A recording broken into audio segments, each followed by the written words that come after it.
backed by popular demand.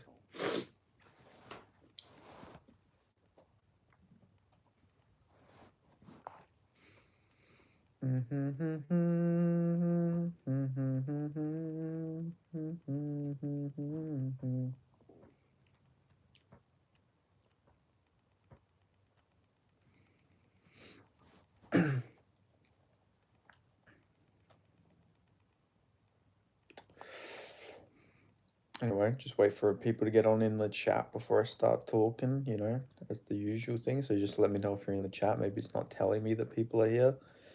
Yeah, all I need to know is that if people are in here, so then I can start talking, you know. No point if I start yapping and, you know, nobody's here to hear it. But yeah, I'm sort of disappointed in the UFC Perth main event. I'm not gonna lie. Like I feel like, you know, Reyes versus Oldberg's not really the biggest fight in the world. Like it's not bad, but it's just like I feel like they could have done something a bit bigger than that. But yeah, it is what it is.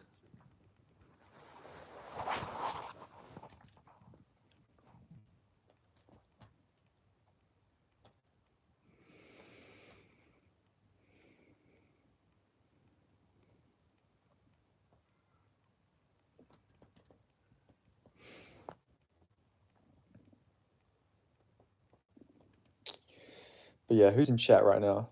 I see somebody. Sup, bro? Hello, Mason. How you going? Good to see you. I reckon the Daggies play Soggy Biscuit using Hasbulla, probably. Yeah, I don't know. There's some weird shit going on with fucking Hasbulla. They gotta leave that poor fucking kid alone. Like, I don't know. But I'd say kid, he's an adult. They gotta leave that poor fucking man alone is actually the right way to say it. He's literally I think he's like a year younger than me, for fuck's sake. You know, like, I don't know. They treat fucking Hasbulla like a fucking flash toy, you know? It's a bit worrying.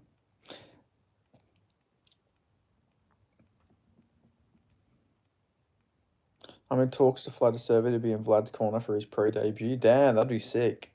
Have you ever been to Serbia before? Do you even speak any like Balkan languages at all? I'm sure you'll be fine, you know. Might run into Nico Bellic or Roman. Cousin, I want to go bowling. Now, believe it or not, I'd be fully relying on Vlad. Yeah, you know what, that should be worth it. We got 21 people in chat right now. Make sure you like the video, subscribe if you're new. Vlad Goat, Vlad is the goat. I'd probably get trucked at some hostel and sold into human trafficking. Hey, it happens to the best of us, man. It happens to the best of us. We all go on a foreign holiday and we end up fucking almost getting kidnapped, you know? If we didn't do that, would we really be tourists? You know? Like, every real tourist almost gets kidnapped. Looks like soda flats. Okay, like there's another person I apparently look like. Let's look up soda flats.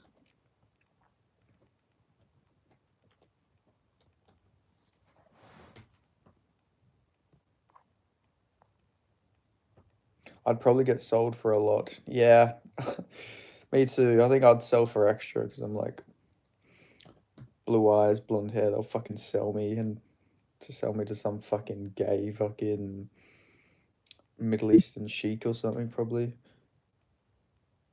Soda poppin'. Your name would be soda flats. Or soda poppin'. Maybe a little bit. Rick Shaw. Hello, how you going, Rick Shaw? Whoa, we're getting people in here. Aiden Curry on Tapology. You'd think he has Do you think he has potential to bring a belt to Scotland? Let's look up Aiden Curry. One of the most generic Scottish names I've ever heard, actually. Hello, Rice Man. How you going? Let's have a look at this guy's Tapology. But yeah, Dominick Reyes. I think Dominick Reyes is gonna beat. I think he's gonna fucking beat Carlos Ulberg. Holy shit, Otis. Who the fuck is this guy? He's bringing it back. Tom Aspinall. Your fucking days are numbered. Your days are numbered, Tom Aspinall. Name a car for an edit. Ferrari. I'll name a Ferrari. Or Mitsubishi Lancer, actually. I drive a Lancer, so let's name a Mitsubishi Lancer. 6'1" bantamweight on Dana White Contender Series. That's funny. That's crazy. He's like Jimmy Crute's downy brother. Holy shit. But yeah, I think Olberg's gonna get chinned by Dominick Reyes. I think Dominick Reyes is gonna beat Carlos Olberg brutally. I just think this is gonna be a really bad matchup for Olberg, especially 5 rounder as well. I don't know. We've seen Olberg slow down pretty badly. I know we've seen Reyes slow down, but I think he's got the better cardio. His boxing's a lot better. Uh, yeah, I think Reyes might show levels a little bit here. I know Olberg technically beat Jan Blachowicz, but I don't know. Shit, I could see it, but at least Olberg doesn't run in like Pena, AK Kralov. That's true. That is true. He doesn't do that, but I don't know. I feel like I don't know. I think Reyes has really turned. Like I feel like a lot of Reyes's problems with all them KO losses, he just had no fucking confidence. How do you lose to Ryan Spann, but then you go on to like destroy fucking Jacoby, Anthony Smith, who beat Spann, and then you go in there and destroy Krylov, who also beat Spann, who's also a powerful, dangerous guy. I don't know. I think all of Reyes's problems. Reyes doesn't like going first. I could see him running into an Olberg hook. I mean, it's possible, but I don't know. Something tells me he's gonna go in there and he's gonna dust him up like he did Jacoby. Uh, I went to the same college as Dom Reyes. Nice. You got to see the athlete himself, you know. I remember when he was fighting John Jones and I was like, this guy seems like a fucking arrogant prick. Not realizing at the time, you know, how evil fucking John Jones really was. But he's like, you know, I'm an athlete. Oh yeah, the only reason John Jones hasn't lost is because I'm Dominick Reyes. He hasn't fought me. I don't know if old Reyes fixed his defense, throwing kicks in elbow range, shaking my head. To be fair, Olberg was getting backed up by Young. That's what I mean. Olberg hasn't impressed me too much. Like I thought you could argue Jan beat him. Like there's just been some performances where like I don't know if this guy's all that. You know, he's big, he's athletic. That's sort of all he's got going for him. At least with Reyes, he's got like dog in him. You know, he can have a back and forth dogfight. The only time we've seen Olberg have like a bit of adversity in like a dogfight is well against Kennedy, who fucking chinned him, you know. But he also fought like crazy in that fight. Like he landed like 100 and something significant strikes in a round, which is crazy for light heavyweight. But yeah, I don't know. I think Dom Reyes is gonna catch him. I don't know. I just see it being very similar to the Jacoby fight as well. I think it's gonna be early. I think he can get him out of there pretty early. Do you think Yuri will move down to middleweight? I hope so. I want to see Yuri versus either Izzy if he goes down there and he's not champion, you know, if he doesn't beat Ankalaev or whatnot. I'd like to see him move down, maybe fight Izzy for his first fight, and then give him fucking Dricus or Reina, whoever. I need to see the trifecta of Dricus versus Reina Dorita. I need to see Reina Dorita versus Yuri Prohaska, and I also need to see Dricus Duplessis versus Yuri Prohaska. I'm sure Njengui and Span will be watching that fight from the Fortress. They will be. I think Dominic will knock him out. Yeah, me too. He's a skinny mini. Yeah, Yuri is very skinny. It's crazy because he's so tall. I remember seeing a photo of him and Jimmy Crute a couple of years ago, and he looks so much bigger than Jimmy Crute. But just it's all the mass, you know. He's not a stocky guy or he's not like got a lot of muscle. I think he literally walks around like 208 pounds, like something crazy like that. That San Antonio card is absolute rabbit shit. Which is the San Antonio card? UFC. Hey, bro. Hello, Lucas Tracy. Fitness. How you going, nah? Hello, Lightweight Fitness. How you doing? UFC San Antonio 2025. Oh, the Noche card. Yeah, the Noche card's looking fucking pretty awful. Greetings from space. We got a space cadet here. We got Mr. C, the space cadet. He could be a damn welterweight if he's walking at 208. He could. Just, I mean, to be fair, some of his losses were against welterweights and middleweight. Like, he lost to a guy that Jake Matthews beat. I remember it pretty clearly. A guy Darren Till beat as well, Serbian dude. That guy has a win over him. Plus, also, people forget, Yuri Prohaska also lost to, like, one of Ramazan Kadyrov's bodyguards, who ended up fucking disappearing a couple years later. Or not disappearing, ended up fucking passing away. Dumas, Reese, and Medina Dusk. Yeah, those are some fucking god awful low. They might be some of the lowest level fights, especially Medina versus Dusko. That's fucking A grade fucking dog shit right there. If Chris Duncan beats Rebecca, I'm getting my piece out on Insta Live. I picked Chris Duncan. I think Chris Duncan's going to beat Rebecca. I could just see them having back and forth fight on the feet a little bit, and I can also see Rebecca shooting a stupid takedown where he gets fucking guillotined out cold by fucking Chris Duncan. Because Chris Duncan is like Dustin Poirier with his guillotine if he actually got the guillotine every time. Ruffy going to chin BSD. Yeah. Oh my god, what is happening to my voice?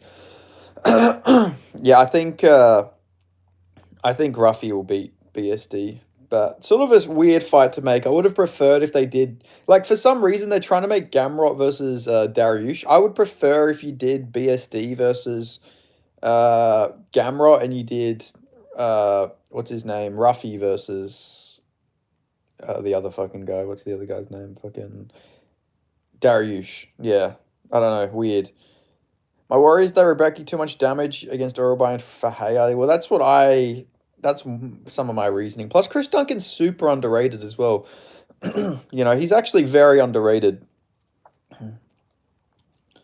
If Corey Sandhagen beats Marabo, actually the world's hottest pepper on livestream. Rebecca, the three-time European BJ champ, will get guillotined by Chris Duncan. I mean, yeah. I mean, I think we need to all realize this.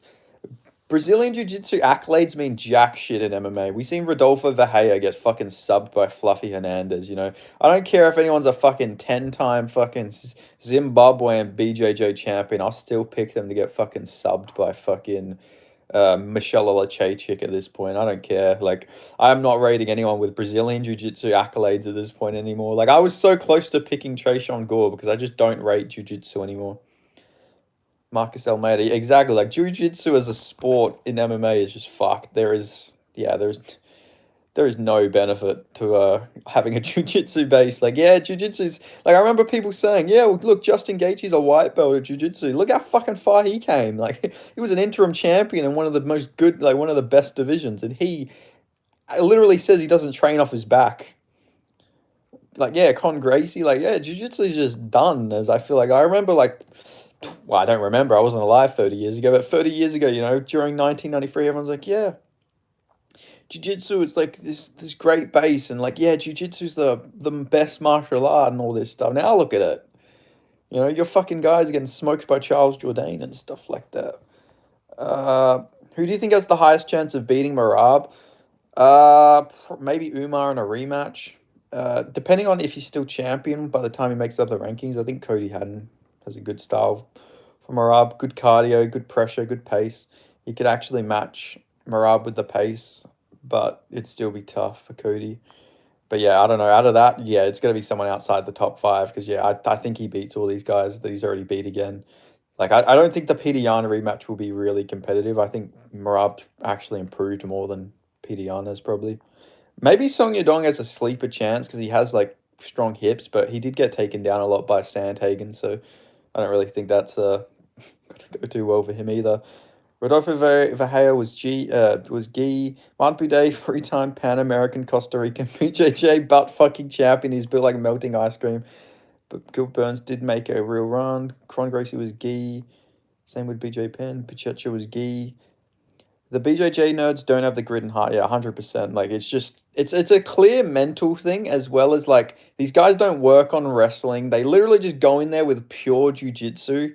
That doesn't work. You can be one-dimensional, but you have to be one-dimensional. If you're going to be one-dimensional, it has to be with either being able to get takedowns or with KOs. Like, you have to have, like, good boxing or something if you're going to be one-dimensional. You can't be one-dimensional in something that requires somebody to quit. Like, you're pretty much, it's a mental-based fight style, Like, I know it's not just quitting. If you get caught in a sub, you get caught in a sub. But a lot of people aren't willing to just tap to it, People will fight out of it and stuff like that. But, yeah, that's what I reckon. In Bellator and PFL, BJJ athletes have done very well. Yeah, that's true. There was Neiman Gracie. He did all right. And, yeah, Lovato Jr. But that's just, like, it shows also the level of Bellator, I feel like, because, like, Lovato Jr., his only good win was Gegard Mousasi, and that was, like, a washed Gegard a little bit.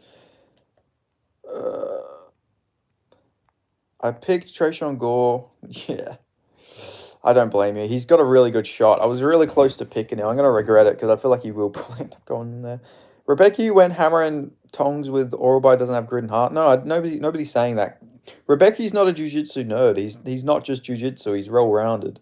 We're talking about jiu-jitsu fighters in general, like whose only base is jiu-jitsu.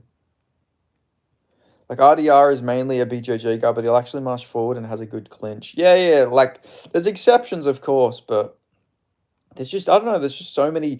It's more the one-dimensional guys. Like as much as his fight style might make him seem a bit one-dimensional, RDR, like you said, has a good clinch, which most pure jiu-jitsu guys don't have. Like jiu-jitsu is good, but not as a single base. It's the worst one-dimensional style you can have. Like I'd take a guy who just a pure boxer who's maybe got some takedown defense over a guy who's just pure jiu-jitsu and he's just got no fucking striking at all. Like, yeah, it never ends up well. Plus, it feels like BJJ guys have like the worst cardio out of all the one-dimensional guys. Like wrestlers seem to have good cardio in comparison. Rebecca, worst hairline in the UFC. Yeah,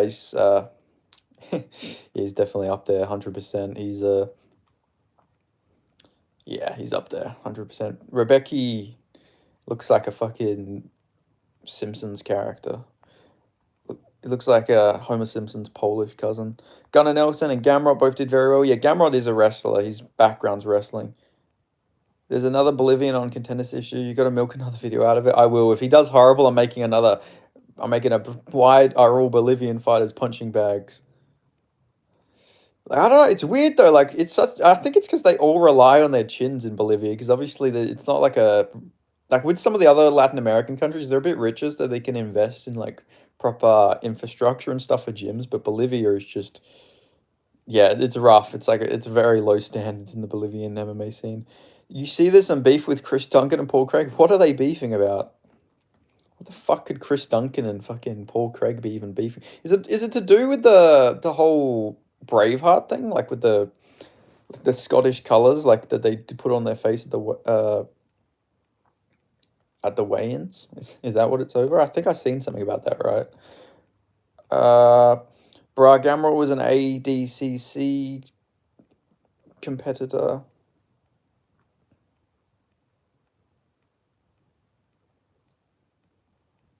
Rebecca gets subbed by Duncan. Yeah. BJJ is terrible. They don't have heart. No, that was just a whole different conversation with the BJJ thing. Rebecca's got heart. He's not a pure jiu-jitsu fighter. I think that Rebecca's going to get caught in a guillotine, but that's not it's a completely different conversation. It went on to one conversation to to another there. They don't have heart. Rebecca doesn't have heart. Yeah, no, that's just a completely different conversation we were having. Rebecca's got heart for days because Rebecca's a Polish Chad. I mean, come on, you look at that man. Look at Mateusz Rebecca. That's a man with pure testosterone. That's why he's so bold. Let's see. Didn't Gary Tonin like lose recently? I actually haven't been keeping up with one MMA lately, just because they barely fucking ever put fights on. What's Gary Tonin's MMA record now? Oh, he's 9-1. Oh, he only lost one. That's not too bad. That's literally the only conversation I was here for. Oh yeah, he's 9-1. Yeah, he lost to Fan Lee a while back. Damn, he's been inactive for like over a year. Like this is what this is what I hate about one is that they literally have all these like prospects and stuff like that, and they just keep them sidelined for over a fucking year. Like, what is the fucking point? Just let them out of their contract. Kind of gay for grown men to paint their face in an attempt to intimidate their opponent. Okay, Rick. That's really the only conversation I was here for. Damian Maia also made a great run. Yeah, Damian Maia he's a different era though. Like I feel like now, like obviously being one-dimensional with BJJ, you could do that like 10 years ago, but now I feel like the sport's at least getting to a point where it's like, yeah, that's not going to work, you know? But who knows? Did you catch the Taraji versus Sandoval card last night? No, I did not catch it. What ended up happening? I've just been binging Netflix. I don't know if you guys have ever watched Brassic before, but I've been fucking binging that show. I feel bad for MMA betting guys. They have to write 3 paragraphs and half to justify their pick of Nick Klein versus Audrey Poliev. It's a hard knock life. It's a hard knock life. What about Brazilian Habib in the heavyweight division? Yeah, that heavyweights are different. Heavyweight's just different because heavyweights are fucking shit skill wise. Like I'm talking like lighter weight classes, but yeah, Jailton Almeida, yeah, he will just keep winning because like heavyweight grappling is so low level that's sort of all you need. All you need is like, but then again, he did get brutally chinned by Curtis Blade. So I feel like anybody with any little bit of takedown defense will probably just brutally KO Jailton Almeida. I don't know. It's just weird. Heavyweight and such is in a weird place. But it would have been cool if Marcus Buchecha didn't get fucking brutally decisioned by Martin Buday. We could have got him versus Jailton Almeida or something down the line. Hello, Otis. How was your day? Not bad, Rick. Oh, you bashed one out to Bolivian for. Nice. How was it? Will legends be made on Fight Night Hernandez versus Delizzi? I see a lot of people picking Delizzi, and I get it. I get the reasoning for the pick, but we've seen Delizzi slow down so many times, and I feel like Hernandez is a better boxer. You know, I feel like he's a better boxer than Delizzi. Yeah, I'm the same, Otis. Like, I don't hate Delizzi, but it's just like ever since, like, come on, man. You're a big fucking middleweight. Why are you fucking some little flyweight's girlfriend? Like, come on, man. Can we talk about how bad this fight now? But yeah, it's going to be rough. Every fight out nowadays, we're just going to realize it's going to be quite rough. Delizzi is so fucking awful. Not even in an RDR way. He's just shit. Yeah, he is. Like, he is very awful. He almost got chinned by Martin Vettori. That's the whole reason I picked Marvin Vettori against Brendan Allen. I was like, all right, guys, come on. If Marvin Vettori can almost chin Jailton Almeida, he's going to be able to chin fucking Brendan Allen. But no. Get a job, bro. Oh, Conor McGregor. Conor McGregor in the chat. Delizzi is so fucking over. I just read that. I got Conor McGregor in the chat. Fucking. It was a wild and tight 3-fight card. Started off with a late TKO. Second fight was a banger of a fight. Third fight saw a knockdown on each side. And Sandoval upsetting the champ Taraji Just. Nice. Damn, just a 3-fight card is crazy. But I guess like it was on a fucking Wednesday. So that makes a lot of sense. Or Tuesday, depending on where it was. McGregor, get me on your yacht, ya feel. But yeah, what were we talking about? We were talking about... Oh, yeah, Delizzi. Yeah, Delizzi's just like... I don't know. It shows that just how awful middleweights are. Like, Delizzi's probably the one guy I'd probably say Izzy beats at this point. Like, I think Izzy probably can't beat most of the ranked guys at this point. I think his chin and his prime is, like, leaving. Actually, let me take that back. Out of the top 10, he's probably the guy I give him the best chance to beat at this point in his career. Just because Delizzi is fucking awful on the feet, man. He doesn't have any technique. He just wings really sloppy overhands. But hey, it somehow works for him. Somehow. But I reckon Hernandez will beat him. I reckon Hernandez is gonna... surely if Hernandez can go around taking down Rodolfo Vieira, I'm sure he's not going to be scared taking down Delizzi. Plus, worst comes to worst, I think he is better on the feet, technically, than fucking Delizzi. He just might get fucking chinned because Hernandez sometimes gets hurt.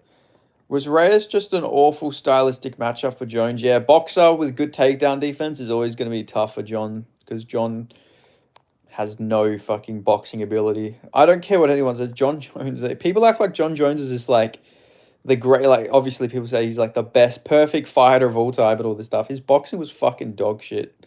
Like John Jones always suffered against boxers and especially boxers with longer reach. Selfishly hoping Hernandez rolls his ankle on a banana on fight day. They do CLD versus Delizzi. I mean, there's more chance they'll just do Eric Anders, to be honest. Eric Anders versus Delizzi in 2025. What a fucking main event that would be.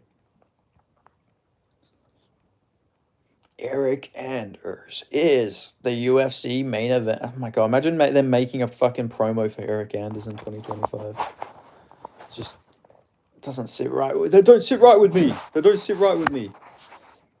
Anders retiring X-Fight. That do him no favors. I reckon he'll keep fighting. He said he was going to retire in like 3 fights or whatever, but he'll probably just keep fighting. You know, every time a fighter says, I'm going to retire within 3 fights, they're fucking still fighting like 10 fights later. It's a cop-out when they say that. Yeah, I got 3 fights left. And then watch, at the press conference, at the pre-fight media day, he's going to be saying, yeah, you know, I was thinking about retiring 3 fights ago, but I feel great, man. I feel great. I feel like I'm hitting new strides in my career. You know, I'm just going to see how long I can keep this going. That 100% is what's going to happen. 100%. I guarantee Eric Anders is going to walk back retirement at his pre-fight interview. They always fucking do this. Every single time a fighter talks about retiring within a couple of fights. 2 fights left on his contract, COD, then 1 more according to him. Yeah, we'll see about that. We'll see about that. But yeah, are you guys excited to watch Andrei Puliev fight against Nick Klein? What a fight that's going to be. You know, we're all Kleiners here, right? We're all Nick Kleiners. I actually think Nick Klein's going to beat Puliev. I think he's better than Puliev. You know, Nick Klein's actually not that bad. He looks and probably sounds a little bit like a generic like NPC fighter, but he's not too bad, you know. He's like a creator character, you know. You add a few tattoos on him and that's all she wrote. But I reckon Nick Klein will go in there. Nick Klein looks like Sean O'Malley. He does. He's like Sean O'Malley if he was like a fucking like a mill worker or something. Like, I feel like Nick Klein was a guy who was working, like, a factory job in, like, the fucking, like, a coal mine or something like that. You know, he's, like, working a really hard day at, like, some West Virginia fucking mine where he's, like, coming home. Like, I was thinking of that song. What's that country song that guy sings? The Juranger guy. Oh, fuck, I can't remember. But he's just, like, the working class type of guy, I feel like, Nick Klein. He's, like, the working class Sean O'Malley. Comes home from the mines, goes trains a little bit in his fucking shed or his garage, and then he goes and fights in the UFC afterwards. I had a dream the other night. CLD missed a jump knee on Anders, and he ended up going over the cage, and they wouldn't let him back in. He lost by DQ. What a fucking weird dream that is. Imagine that, though. Imagine someone flew over the cage and that's it. Like, imagine if they had the ways to win in the UFC are knockout, submission, DQ, decision, or fucking throwing your opponent over the cage. That'd be crazy. If that was the case, Jonathan Almeida would be undefeated. He would just throw everybody over the fucking cage like it's the Royal Rumble. But I remember when Tank Abbott tried to throw... Oh, fuck, who did he try? I think, was it Oleg Takarov, I think? He tried to throw Oleg over the fucking cage. Royal Rumble rules.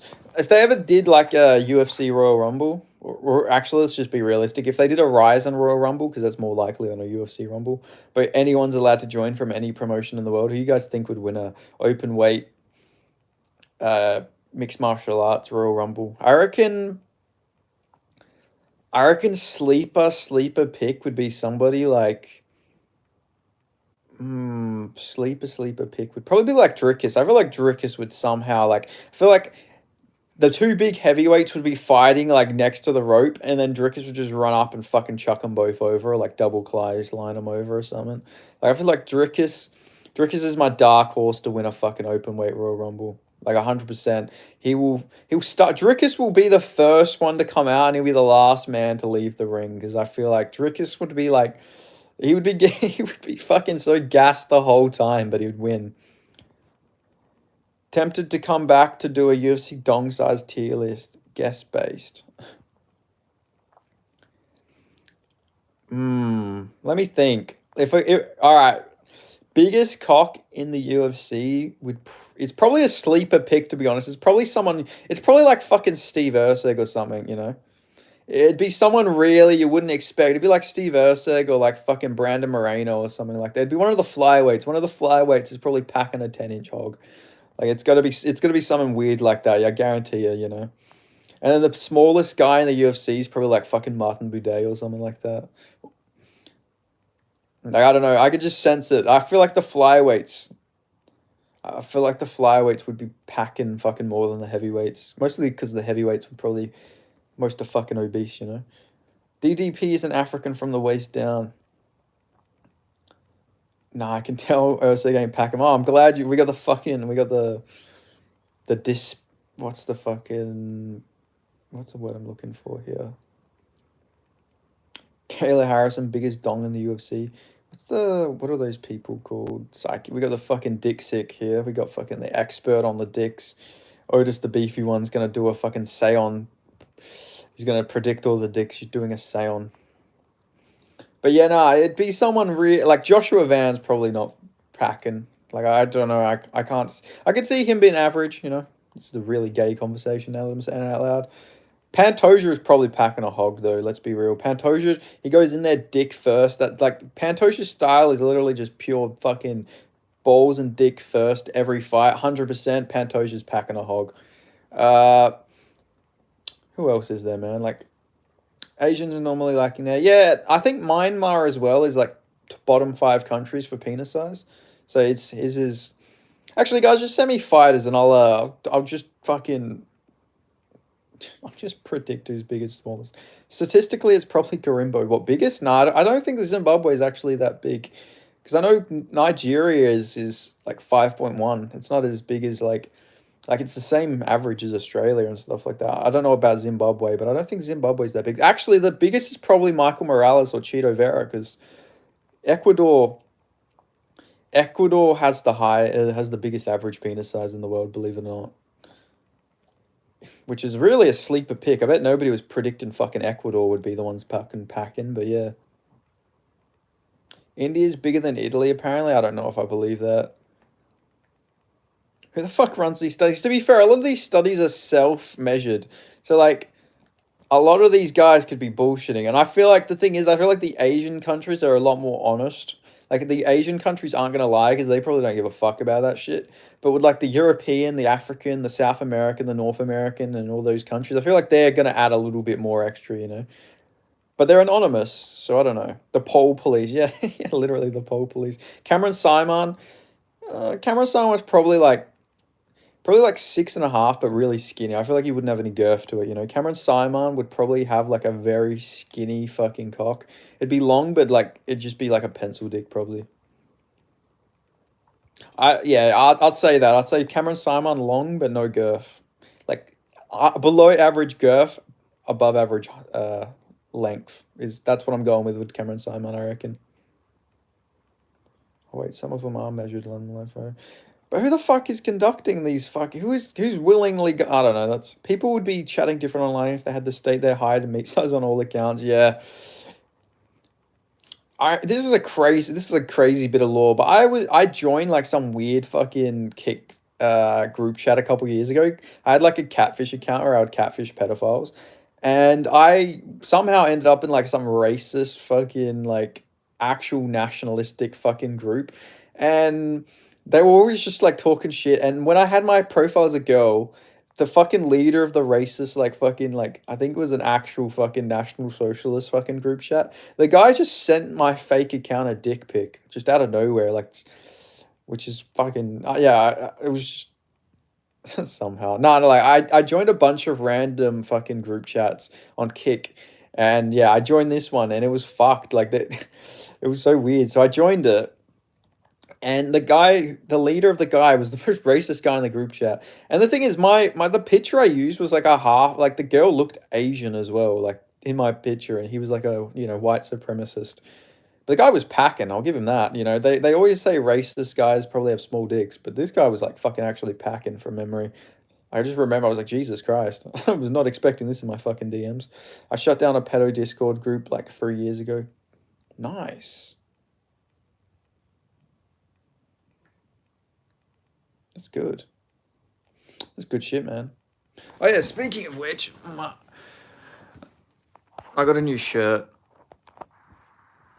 Except I think I got it too small. I tried to wear it, and it was like every time I put my arms up, it would fucking it would fall off, which wasn't fun.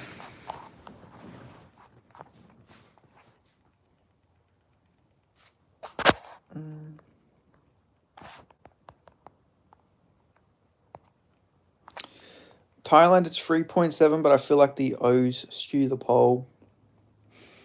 Yeah. Yeah, probably actually. I went to Alcoholics Anonymous meeting in South Florida. That's crazy. I thought we were gonna get flashed. No, no, no. It's just my that's just a shirt I got. I don't know. Honestly, I got it because of the messaging, because like obviously it goes to a good cause, but also it's actually like very like comfy to wear in winter. The only thing is I should have got an extra size. I got a size too small. Shout out to the wood chipper, 100%. Shout out to the wood chipper. But also to with Thailand as well, you got to imagine that they're also measuring ladyboys and stuff like that in Thailand, and ladyboys are on like estrogen and shit, so their dick size would also probably shrink, right? So like I don't know. But yeah, Thailand 100% I think is like the lowest. No, actually North Korea is the lowest. North Korea's is like yeah, yeah, there you go. Yeah, yeah, there. I was about to say.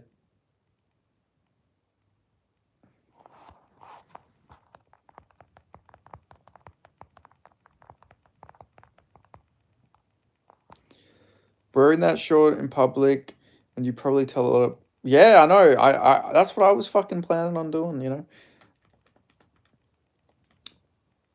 Yeah, because if someone looks at you all nervously and shit, they're gonna fucking you're gonna be like worried about them, you know.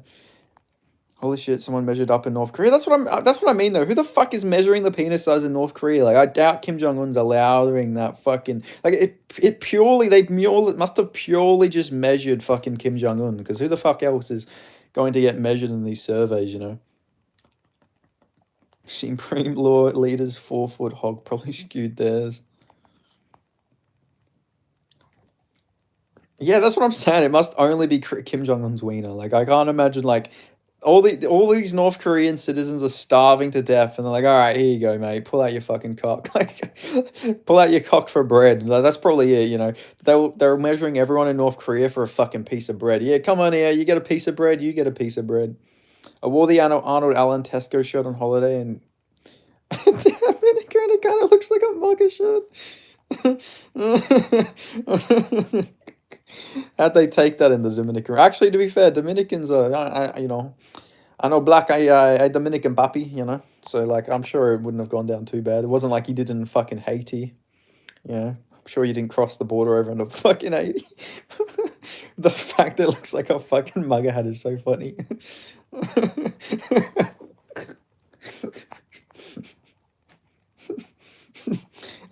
Or just a beefy one. Have you ever watched Brassic before? I was watching Brassic the other day. And it's so fucking funny, man. Like I don't typically watch like British fucking TV shows, but like it's actually so fucking funny. There's a scene where they were like kidnapping some guy and uh they they were driving off, the guy was shooting it at them in this fucking car, and as he was driving his fucking head got fucking chopped off. Uh And when they got out of the car, the kidnappers and the other guys were just like, "Oh, well, that's not fucking good." Like I don't know. I was laughing at that for like fucking 10 minutes yesterday. It's a lot funnier if you watch it. But I don't know. I just thought about that when I was laughing. What's up with Jack Jenkins? Jack Jenkins is going to be fighting in Perth. I'm not sure against who though. I have no contact with Jenkins since I lost my old Instagram. Yeah, unfortunately, I lost my Instagram. No contact at all with Mr. Jenkins. RDR, Vinicius Oliveira, and DDP proving technique doesn't matter in MMA. Yeah, technique's overrated. Grit and fucking power and strength is all much more important.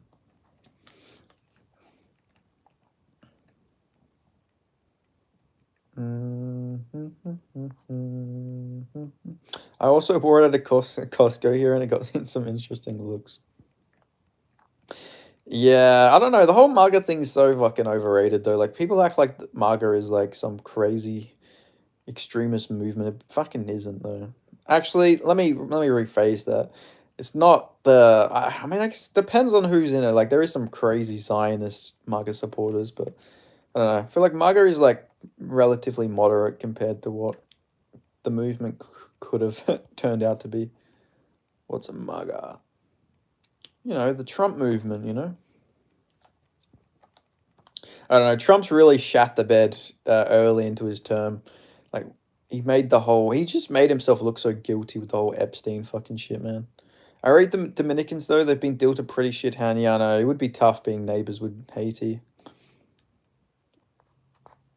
Like seriously, like Haiti just seems like all the worst shit happens in Haiti. They got fucking tsunamis, earthquake. Like how does How come none of the earthquakes and shit ever hit the Dominican Republic like they do fucking Haiti? Plus Haiti's got like fucking gangs running the streets. Like imagine that being your fucking neighbor. Like that must be fucking terrifying, you know? Like one day their gang fighting is just gonna spill over into your fucking border. I think that's something people forget, that the Dominican Republic and Haiti are literally fucking like the same island. Like I feel like that's a part a lot of people miss about the geography of the Caribbean. I'm not tugging one off by right now. I'm scratching my balls, by the way. Just for you guys should know. You heard of how Kim Jong Un's brother got killed? Yeah, yeah. Kyle, hello. How you going? Good to see you again. But yeah, Kim Jong Un's brother, was that the one who got? Wasn't that his uncle who got fed?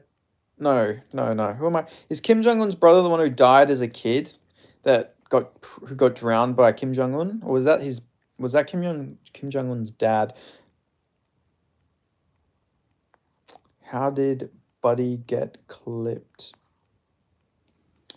I don't know. I know his uncle got fed to dogs. I don't know. There's a lot of.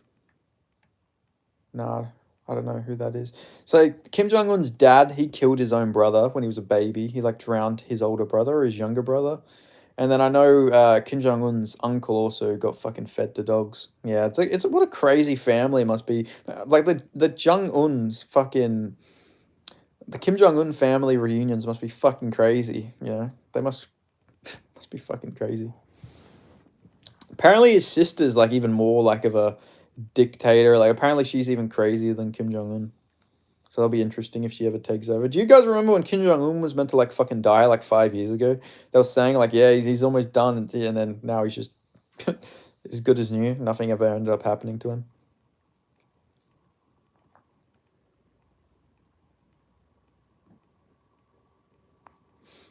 I still remember when.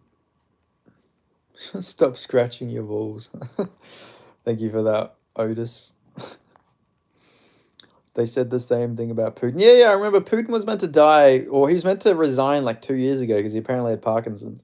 I don't believe half of them, like, it's especially because a lot of these are like literally from just like gossip magazines. Like, how are gossip magazines getting all these like scoops on fucking world leaders in countries that don't have mainstream media? Like, who the fuck, where are they getting their info from? You know?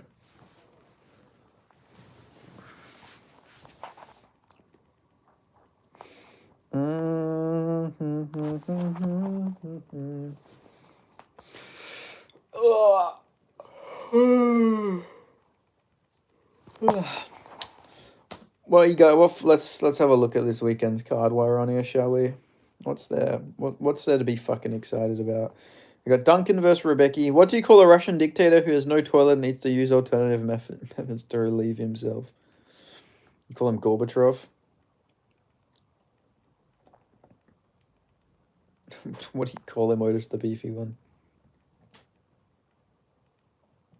Vladimir Putin. Okay, that's a good one. People forget Vladimir Putin's been fucking running Russia since like 1998, something like that. But he's also the head of the KGB, so he's really much been running the show since like the fucking 90s. But yeah, let's look at this weekend's card. Apparently, Danny Silva might not make weight. That's what I've seen Kevin Valhos say. I'm hoping George Mangos improved his wrestling from the Van Heerden fight because Randy De Silva will wrestle. Yeah, no, he has. His takedown defense looked a lot better against Jared Wilbraham, and it looked a lot better against uh who's the other guy he fought recently? Oh my god, his name is like, oh my god, how can I not remember George Mangos's last opponent's name? Because the last guy Mangos fought was BJJ and wrestling champion, national wrestling champion in Australia, which, obviously, Ethan Thomas, okay. He fought Ethan Thomas, who he stuffed like the only takedowns that guy got, and then he chinned him. So I reckon Mangos has improved his takedown defense quite a lot. Name some. Oh wait, sup with the fighting nerds. They used to fight every other month. Yeah, after fucking Prater's loss, I think they lost a lot of their confidence. They're like, oh shit, we got to work on some shit. But yeah, hideous UFC fighters.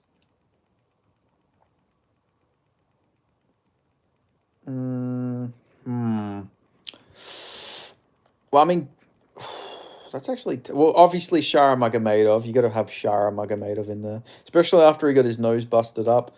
He's 100% up there. Ian Gary. Speaking of Ian Gary's overhated. Do save 2 cards his last 2 outings. Yeah, I mean it's just he's a fucking unlikable cunt. That's the only thing. Ian Gary's like as a fighter he's cool, like he's willing to step up on short notice and all that type of stuff. But he's just a bit of a cunt. Kaya was the backup for DDP Chimaev. Marab pre-hairline, pre-turkey Marab, yeah. With the hairline, he's not too bad. Now he's got his hairline back.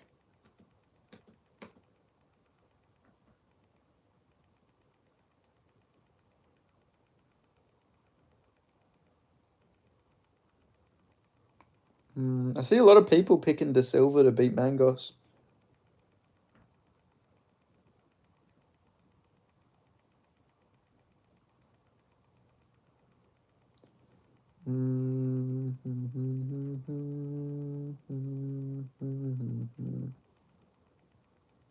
Fighting are in bigger fight styles so they can't fight as easy. That's probably why they weren't active.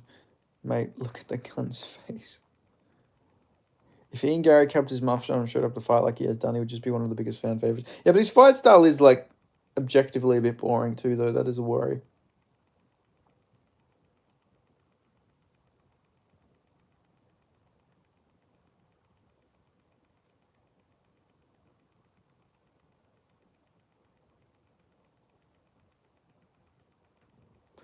Damn, yeah, it seems like everyone, all the picks are on the silver on Tapology. Interesting. Yeah, this seems to happen every time though when an Aussie fights on Dana White Contender Series. It always seems like they get picked against the most. I remember there being so many big Ange Lusa supporters when JDM was fighting him a couple years ago. Do you think Shafka ever fights for the belt? If he ever fights again, it'll be for the belt, but I don't think he'll ever be champion. I don't think Shavkat Rakhmonov has a long shelf life left in MMA. I think he's gonna be done pretty soon. I think he's gonna retire from injuries. Or at the very least, he's going to become washed, and he's just going to go on a massive losing streak in a couple of years. He's going to be one of those guys that everyone acts like, oh shit, man! If the guy didn't have injuries? Imagine how big he could have been. I went to Smeton Garage the other day, and Malkoon had fused into the carpet. Shavkat, Hamzat, Ankanim, Islam being champs is concerning. Hamzat isn't concerning because Hamzat's cool. He actually has a fun style. He goes in there heavy. He's actually got entertaining grappling, but Ank's honestly out of those, Ank is the only bad one because he's boring as fuck. I'm not concerned. If any of them were champion, I don't think it's too bad. He's going to be the next Zabit, yeah. Next Zabit, as in everyone acts like he's a lot better than he was. Like, Zabit is one of the most overrated fighters because Zabit never would have been champion. His cardio was too shit. This is a guy who was getting outpaced by fucking Jeremy Stevens in the 3rd round. Kyle Bosniak, whatever the fuck his name was going in there and he was having his way with him in the 3rd round. Calvin Guitar was won the 3rd round against him. Max Holloway, Volk would have destroyed him. Radley De Silva is legitimately pretty good, but I do think Mangos wins. Yeah, he is good, but the thing is, De Silva fights very similar to Marwan Rahiki, and that's George Mangos' main training partner, so he's got a lot of similar, traits to him that he can just work with Marwan. I think Marwan's just a better De Silva. I think De Silva's good, and he probably will be in the UFC one day if he keeps fighting after this. But I reckon Mangos is just like improving so quickly. Every time Mangos seems to take a lot of time off, he comes back like so much better as well. Like his striking looks a lot better lately. I don't know if Zabit would have beat Burgos in 2020. You're not wrong. That would have actually been a tough fight for him, People forget when fucking Mangos was on that not Mangos, sorry. Burgos was on that crazy run. You see Paddy McCory is replacing Will Curry. Yeah, I know. I've seen all the Israeli fans livid about it. So many. There was an account, I think it was called like Israel MMA, and he was pissed. He was really pissed. They're all very angry at Paddy McCory.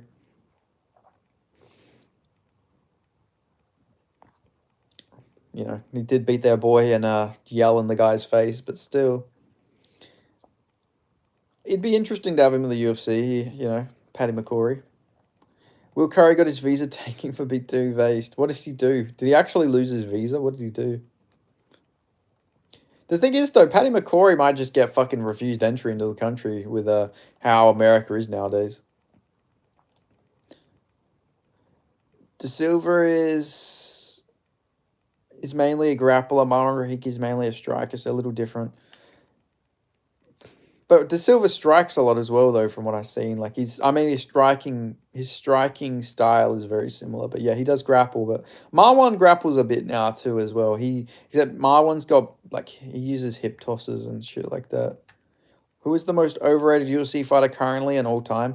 Currently, it's probably Shavkat. I've always said Shavkat was super overrated. I've been saying it before the Ian Gary fight, saying it before the Jeff Neal fight. I think Shavkat. Everyone acted like Shavkat was like fucking Jesus reincarnated as a fucking Kazakh man. But all time is probably like probably John Jones. John Jones is great and everything, but he's on roids. His level of competition was shit, and he has no boxing. So yeah, I'll probably say John Jones. Great fighter. Yeah, maybe you could argue if he didn't use drugs and didn't use roids and all that shit, maybe you could argue he's the GOAT. But I just think, yeah, no, you can't. He's just overrated. As in, he's overrated in the way people perceive him as like some crazy knockout finishing for it. Like people act like he finishes everybody he fights. Like John Jones has like fucking more decisions than like fucking like Volk. Like he's got a lot of decisions. Most of his wins are decisions. And the times he does get TKOs, it's when he either pops before the fight or pops during the fight. Like he head kicked DC when he tests positive for roids. It's a bit more overrated than Jones by far. Oh, actually, yeah, that's probably fair. Yeah, I more mean the John Jones is overrated in the way people perceive him, but obviously he's got his accolades. Yeah, maybe Zabit's probably a better one actually, just because people act like Zabit was champion. Like people act like Zabit was like a fucking defending 10-time champion. Like his best win was Calvin Kattar. And look at that. Like Steve Garcia fucking beat him easier than Zabit. Obviously, Kelvin's like very washed now, but still. Like people were acting like he was fucking God, you know? Like, oh man, look at the way he throws kicks off the cage. Like, oh, this guy's a problem, man. Like, yeah, he's fun to watch, but he was never gonna be anything like fucking great, you know? And even not just like the cardio, but he wasn't really much of a finishing threat either, you know? A lot of his fights were decisions, which to be fair, most featherweights, that happens to most featherweights, but I just reckon Volk would have beat the fuck out of him, and I reckon Holloway would have beat the fuck out of him. Ilya would have beat him up. Movsar Evloev would have beat him up. I think Yair probably would have beat him in a 5-rounder. He had better cardio. TKZ probably would have beat him. There was so many people who would have fucking beat him. I think Masvidal is up there on the most overrated. Yeah, Masvidal in 2019, people acted like he was like it was more the casual fan base. It wasn't like the hardcores who was saying it, but so many people were acting like Masvidal was like the next fucking GOAT as well. No one rates Masvidal, to be fair. They always bring up to discredit Usman's wins. To be fair, Usman's title reign was overrated when you look at it from an objective perspective. But I mean, I still think Usman would beat a lot of these guys in his prime, you know.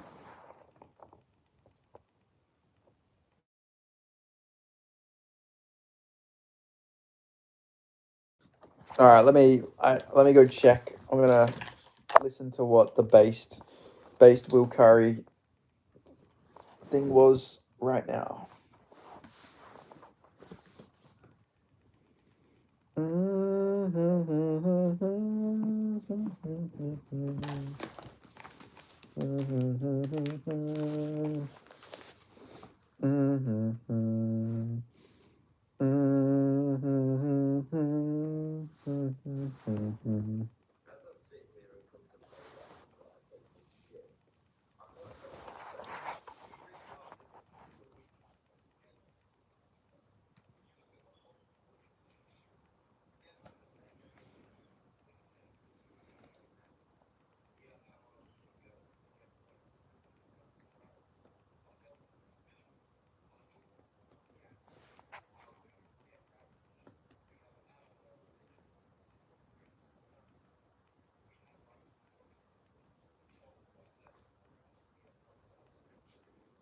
Based.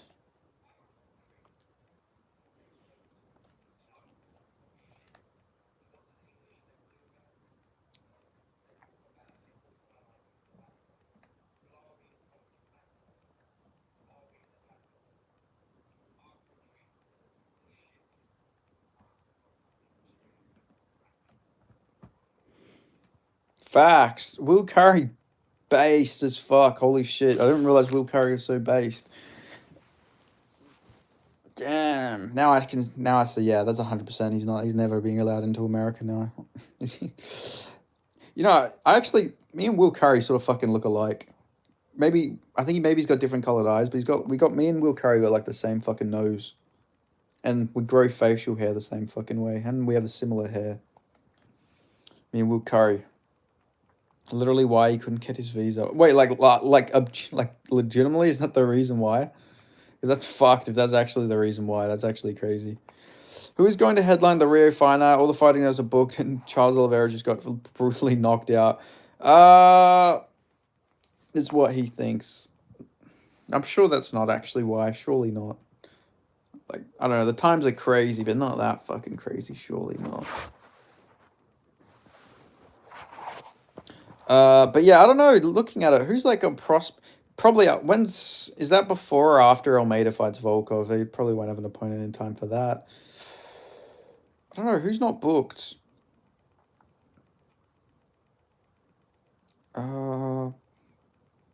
Yeah, fuck. I can't even think who would main event the Rio card at this point. Just bring Aldo back. Fuck it, Aldo. Time to come out of retirement for a third time, buddy. Jose Aldo versus fucking Vinicius. Oh, they probably have Vinicius Oliveira. They'll probably have Vinicius Oliveira main event it. He's the only like highly ranked guy I can think of. Why the fuck did they whack Stuart Nickel in Rio? I have no clue. No clue whatsoever why. You know, there's a perf card. Nah. Stuart Nickel, you're not allowed to fight in perf, buddy. I don't know. Yeah, weird. I don't know why. Because like when I did my video with Southern Cross Combat, I was like, I put fucking Stuart Nickel on there. I says, yeah, you know what? They'll definitely get Stuart Nickel on this card. UFC pulled his tickets to see Kai Kai France pulled out of the Australia event. Yeah, I seen that. Bloody bullshit. Vinicius Oliveira vs Cheeto is probably it, but who knows? Yeah, that's like the fight I can imagine they'll do. What's up with Clayton Carpenter fighting once every 2 years? I don't know. He might have one of those weird immune systems or something where he can only fight once or twice a year.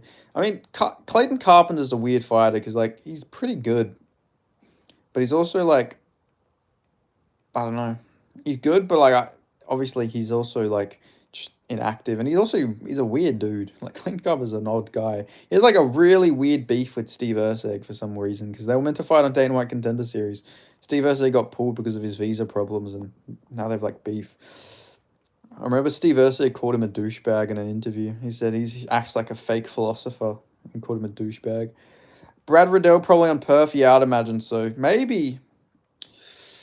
I don't know. I don't know who Tom. I know Tom Nolan's fighting an American. He didn't tell me who he's fighting, but he's fighting an American. So I know Tom Nolan's fighting an American dude.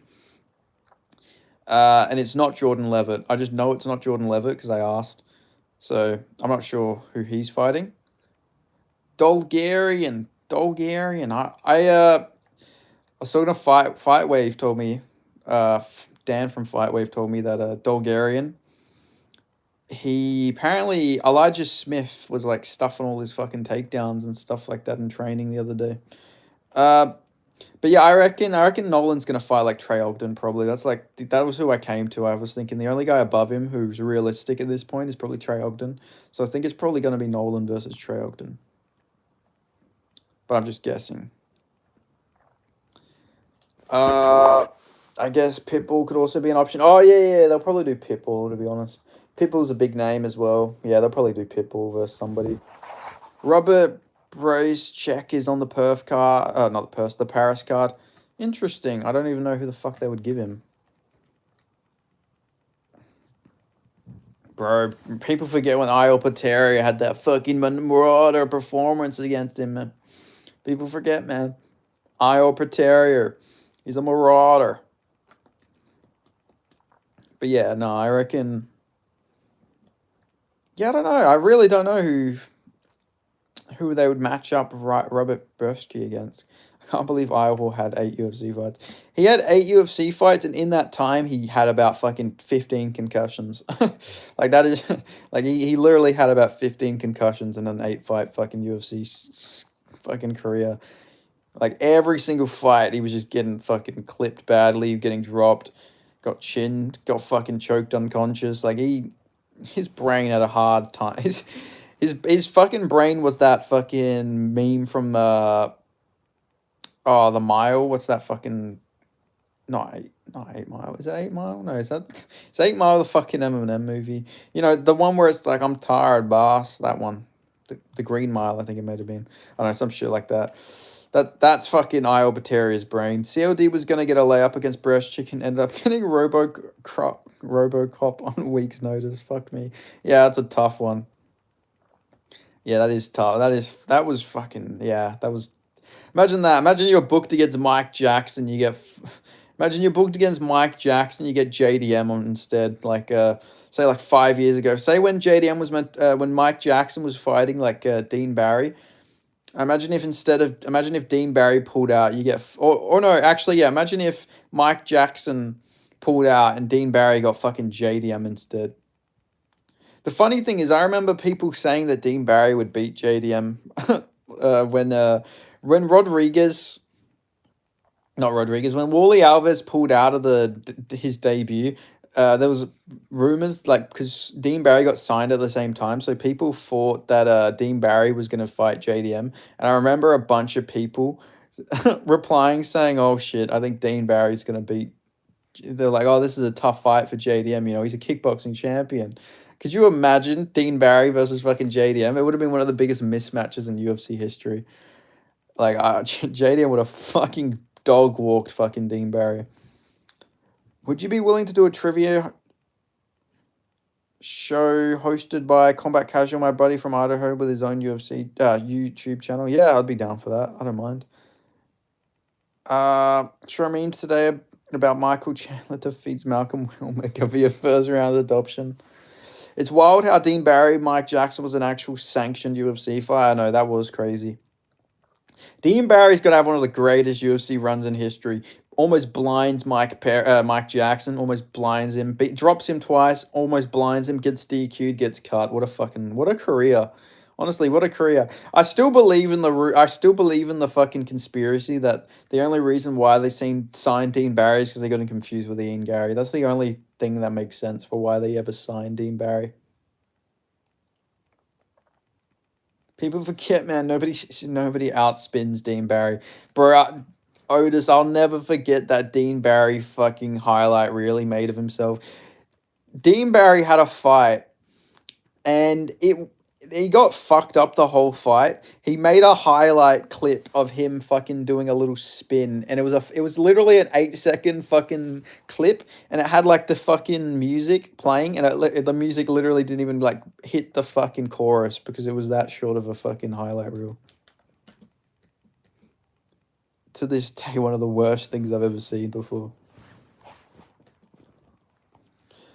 What's the deal with this UFC 25 million tournament? It sounds like a Ponzi scam. But no, it seems like a fun idea. Who's actually in it? Because I know a lot of it's like open weight as well.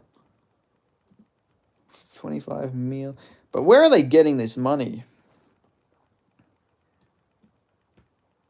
Like, who's actually in it? Set for March. Oh, okay, so it's set for quite a while ago. Special rules on Titan FC, and he got mushed by a random furniture store employee. Yeah, what's that? I wonder what that guy's up to now. Let's look at the guy who beat Dean Barry. Let's see what's going on with his career after he defeated the legendary Dean Barry. Oh, he went 2-3. Nice. Awesome. What a career. He's a 2-3. Oh, he lost a bunch of fights. Oh, he fought on Dirty Boxing, Rosenstruck versus Cardoso. Nice. To be fair, he won 2 fights afterwards. He fought in Combatus Global, then he fought in Karate Combat. Nice. Wow, he had a lot of amateur losses. Yeah, actually, yeah, probably is Conor. Conor's probably funding it all, right? That would make the most sense. What if Conor just decides to back out last minute? First place gets 15 million, second place 1 mil, third and fourth place 500K, 5th and 8th place get 300k. 9th and 16th get 200k, and then 17th to 32 get 100k, and alternative get paid 50k. That's fucking awesome. Once again, I like Irish people, but they ruin their fighters to a point it actually hurts them. Yeah, I know. I remember, actually, it might have been that Twister guy on Twitter who said that Dean Barry would chin JDM. Actually, that rings a bell now that I'm thinking about it, which is fucking crazy. How can you watch JDM and fucking Dean Barry, and even if you're biased towards your countrymen, you got to be within reason, you know? I don't go out there and say like fucking Jacob Malkoon's gonna go out there and fucking destroy Drickus, you know? Why is Kiefer Crosby in the UFC? Because he's Connor's mate. If you're Connor's mate, you get a bit of leeway. I mean, Arden Lobov main evented a fucking UFC card just because he was Conor McGregor's friend, for fuck's sake.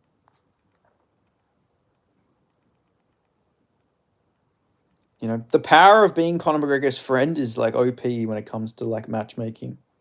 The random that beat Dean Barrett beats somebody in Karate Combat that's now booked for Dana White Contender Series. What? Okay, let's have a look at this real quick. That's crazy, actually. Yeah, who'd he beat? Noah Lin... No. Christian Perez, sorry. What the god? Fuck, this guy's 13-1 and he lost to that guy. What? Oh, he's fighting the guy that beat Ruffy. Nice. Oh, that was... His last fight was the loss against John Marquez. He hasn't fought in MMA since 2023. Awesome signing by the UFC. How long is Strickland suspended for? I think for the rest of the year. I think his suspension is indefinitely. But I don't know if other commissions are going to follow it, but Strickland versus Izzy is not going to happen at the very least. Which I'm glad about. Strickland versus Izzy is such a stupid fight. I'm glad. RDR versus Izzy, book it. I need my goofy Dutch king to fucking choke him unconscious. I need RDR to fucking destroy Izzy. I need Izzy on a 4-fight fucking losing streak. It just needs to happen, guys. I'm sorry. I'm a hater. Like, I don't know. I just find it funny. Ever since Izzy called Drickus a cracker, he's gone on to lose to 3 Caucasian fighters in his last 3 fights. You know, I feel like that him calling fucking Drickus a cracker was like a fucking bad omen. Now his career is done. So, you know. Like, you know it eats Izzy up inside that he lost to fucking Amavov, Duplessis, and Strickland. Like, of all the fighters, like, if he would have lost to, like, Jared Cannonier, he'd be able to live with himself. But I think the fact that he lost to, like, those guys, especially Drickus, after all the stuff he said about Drickus, you know it just fucking eats him up inside. Because he made it all about race. He made the whole Drickus fight about race. You know, he called him fucking pigfit. He called him something pig feet, some weird, like, I actually had to look it up and to see it was actually like an actual genuine ethnic insult people use. And then obviously called him cracker. I'll show you where you're from, whatever that means. And yeah, he said all that weird stuff. Then he lost. And then he lost to Strickland, who, you know, shat on him for like fucking dogs. Then Drickus brought up the dog. Like, I don't know. He's just got broken down mentally by Drickus and Strickland. Got beaten up. And then against Amavov, who's, you know, not European. He's from the Caucasus Mountains, but still got chinned by him. Like, it must just be tough for Izzy, you know, like, to look back at his career to see where he was. Could you imagine if DDP just called him the N-word? That would have been crazy, to be fair. Like, imagine that. Imagine that for a build-up. Imagine the stare down as fucking, like, hard R as well. Like, or is it with an A? Because if it was hard R, that'd be fucking crazy. Imagine that. Drickus drops the hard R when he's got, like, the sub on him. Just whispers it into fucking Izzy's ear. That would be crazy. To be fair, there was a fighter who apparently did that. I can't remember who it was. But apparently there was a fight where a guy, when he would get his opponent in the clinch, he was just, like, whispering the N-word in his ear. I can't remember who it was. I swear somebody said that.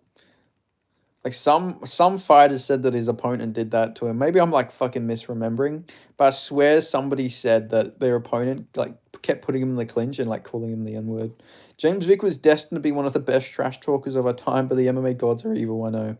Like, the best trash talkers are always blessed with the worst chins, unfortunately. Like, James Vick was actually very skilled.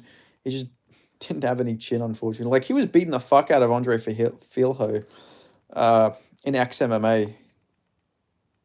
That was JDM loser. Could you imagine? Imagine JDM just drops a fucking hard R when he fights like Usman or some shit.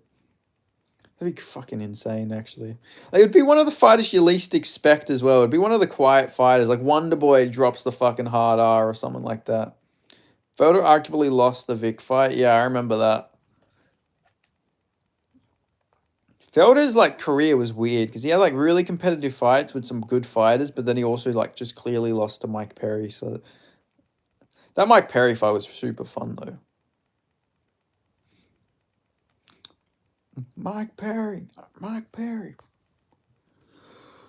Michigan, stand up, babe. Woo! He hates Perry. Yeah, I know he hates Perry. Even in his last fight, he even shat on Perry for missing weight. Mike Perry, woo! But yeah, I want RDR to fight Izzy. I think RDR would beat Izzy, and then because like RDR is just gonna be out for a couple of months because he's not getting the next title shot. He's gonna need one more win. Izzy's above him in the rankings. I think RDR versus Izzy makes the most sense. Because plus Izzy should be fighting someone behind him, not in front of him. So I reckon RDR versus Izzy. You do that fight maybe December, and then you have Rob fight. I reckon Rob can fight against Brendan Allen. I think Brendan Allen would lose to Rob. I don't think Rob would lose to Brendan Allen. Even knowing Rob maybe is a bit washed, if he lands that big overhand he landed on Reina Dorita, it's gonna put Brendan Allen out cold.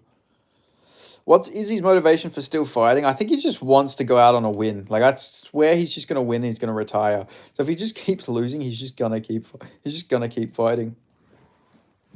Like that's it. That's his whole motivation. He wants to go out on a win. You know, he's one of those guys who wants to have his like post-fight interview moment where he's like, he's gonna copy. This is what's gonna happen if Izzy ever wins a fight again. He's gonna go on the post-fight. He said, as a great man once said, adversity is a fuck. What did Volk say? Was it adversity is a pleasure or adversity is a what the fuck did he say actually? A privilege, that's it. He said adversity is a privilege. Izzy's going to go on the post-fight interview. He's going to say, as a great man once said, adversity is a privilege. You must have forgot. He's going to say something like that. You just know Izzy's going to have some fucking line written up that he's going to say. He's going to do a bunch of... As a great man once said, adversity is a privilege. He'll say that. And then he'll retire, drop the gloves. And then that's it. Like that's what he'll do. You just know that's what he's going to do if he fucking wins another fight. But if he keeps losing, he will just keep fucking losing until he gets a win, I reckon. Until he'll get to the point where he's just taken so much damage that he'll like lose to like fucking Joe Pyfer or something weird like that probably. Fucking Zachary Reese brutally KOs him. But no, I don't know. It's literally just he wants to go out on a win. Like I know Izzy's ego. He's not going to go out on a free fight losing streak.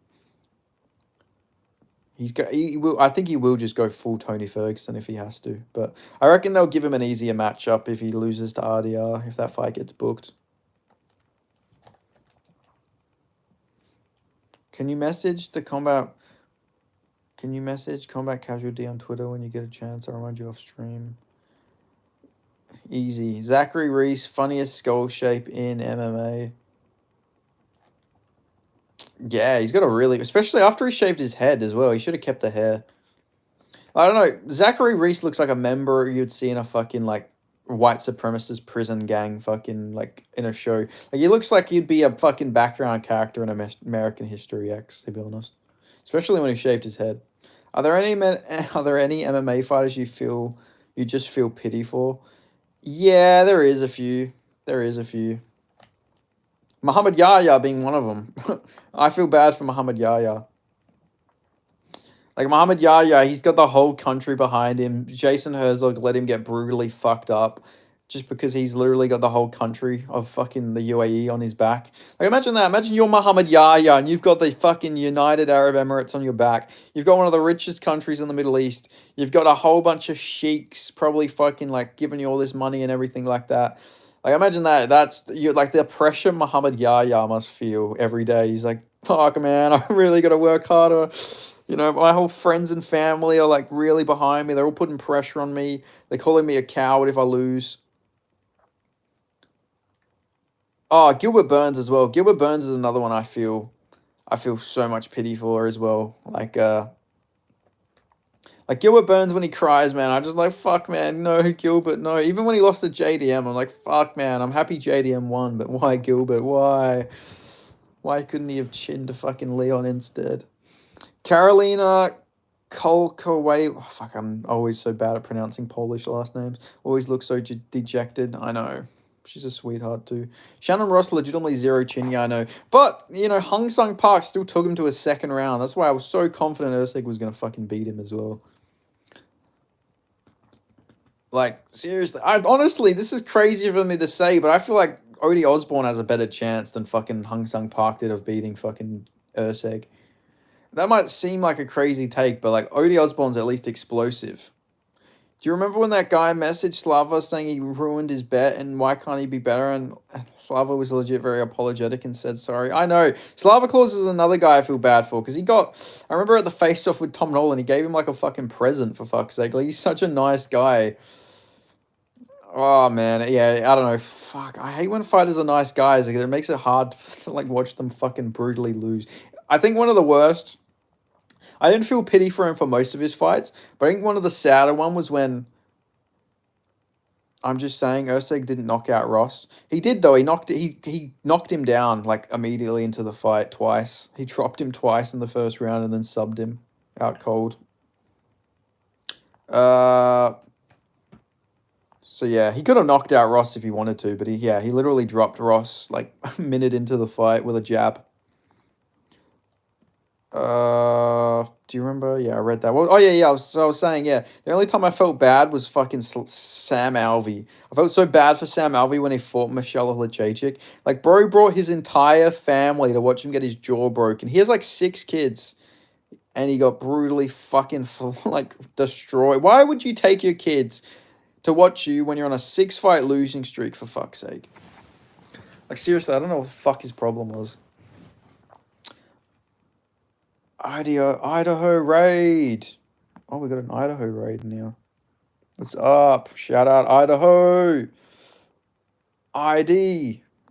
I mean, I don't know what to say for Idaho, but yeah, let's go Idaho. I feel so bad for Dusko, man. Blew his knee out twice and just looked so hopeless before all his fights. Yeah, Dusko's another tough one as well. But yeah, shout out Idaho. Woohoo! Let's get some Idaho potatoes in chat. Give me a potato emoji for all the Idahoans here. But yeah, Dusko is one I feel bad for. Combat Casual is Idaho. He wants you on his trivia show. MMA nerd. Got a bunch of fucking tomato emojis. So is his name... Is his channel MMA Nerd or is his channel Combat Casual? Because I looked up MMA Nerd and it just comes up with the fighting nerds.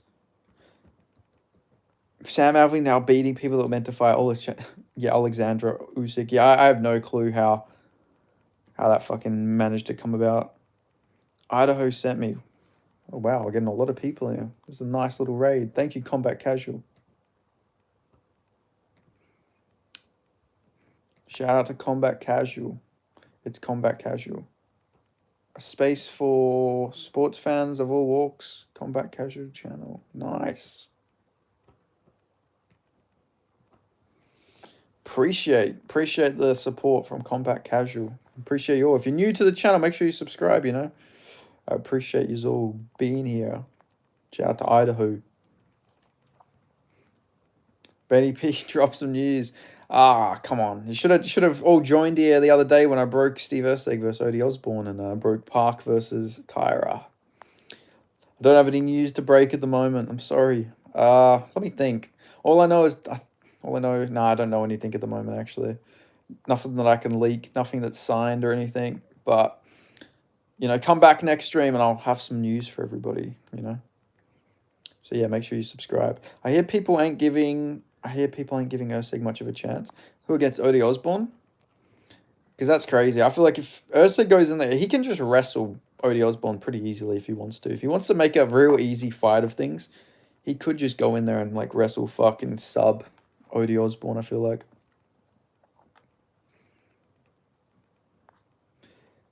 Like, if he strikes with him, I still think he can beat Odie Osborne, but it's a bit of a tougher path to victory. If he wants an easy win, he could just like get a modified guillotine on him. Like Odie Osborne's like weird because Odie Osborne's powerful. He's a good striker, but he's also pretty chinny, and he's also gets taken down pretty damn easily. I think he's cool. Who, Odie Osborne? Yeah, Odie Osborne's cool. He's a cool guy. I just really like Urseg, you know, from Perth. Got to respect Steve Urseg. Plus, I interviewed Urseg, so me and Urseg were like buddies, you know. I'll never forget my 25-minute interview with Steve Urseg, you know, before he fought Pantoja. Before it all went wrong. He's going to rebound. He's on his Dominick Reyes. Right. Oh, God, I hope this isn't the span fight for him. People forget what happens when Urseg and CLT share a card together. Exactly. The UFC is trying to use Ozzy Osbourne's namesake while it's in the headlines. They booked Ozzy Diaz and Odie Osbourne in the same week. Yeah, that's true. They got to get Ozzy Diaz and Odie Osbourne on the same card. That is crazy though. Yeah, they've just booked all the fucking. They booked both Ozzy Diaz and fucking Odie Osbourne. They're all illegitimate children of Odie Osbourne. I dislike No Chill.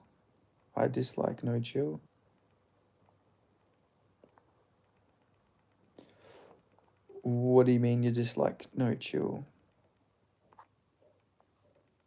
What the fuck are they doing with Atiba? Yeah, I don't know. Atiba is... They just got giving Atiba all the easy matchups for him to beat. It's called Search Engine Optimization at its finest. Yeah, 100%. Yeah, no, they're just trying to build up Atiba Gutierrez, the next big guy. So they're just trying to get him a bunch of highlight reel KOs. But typically when they do that, No Chill MMA is a YouTube channel. Oh, right. Let's have a look. Let's have a look at him.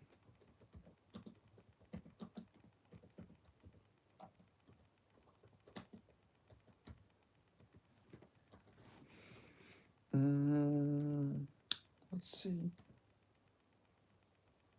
Oh yeah, I think I've seen this guy before.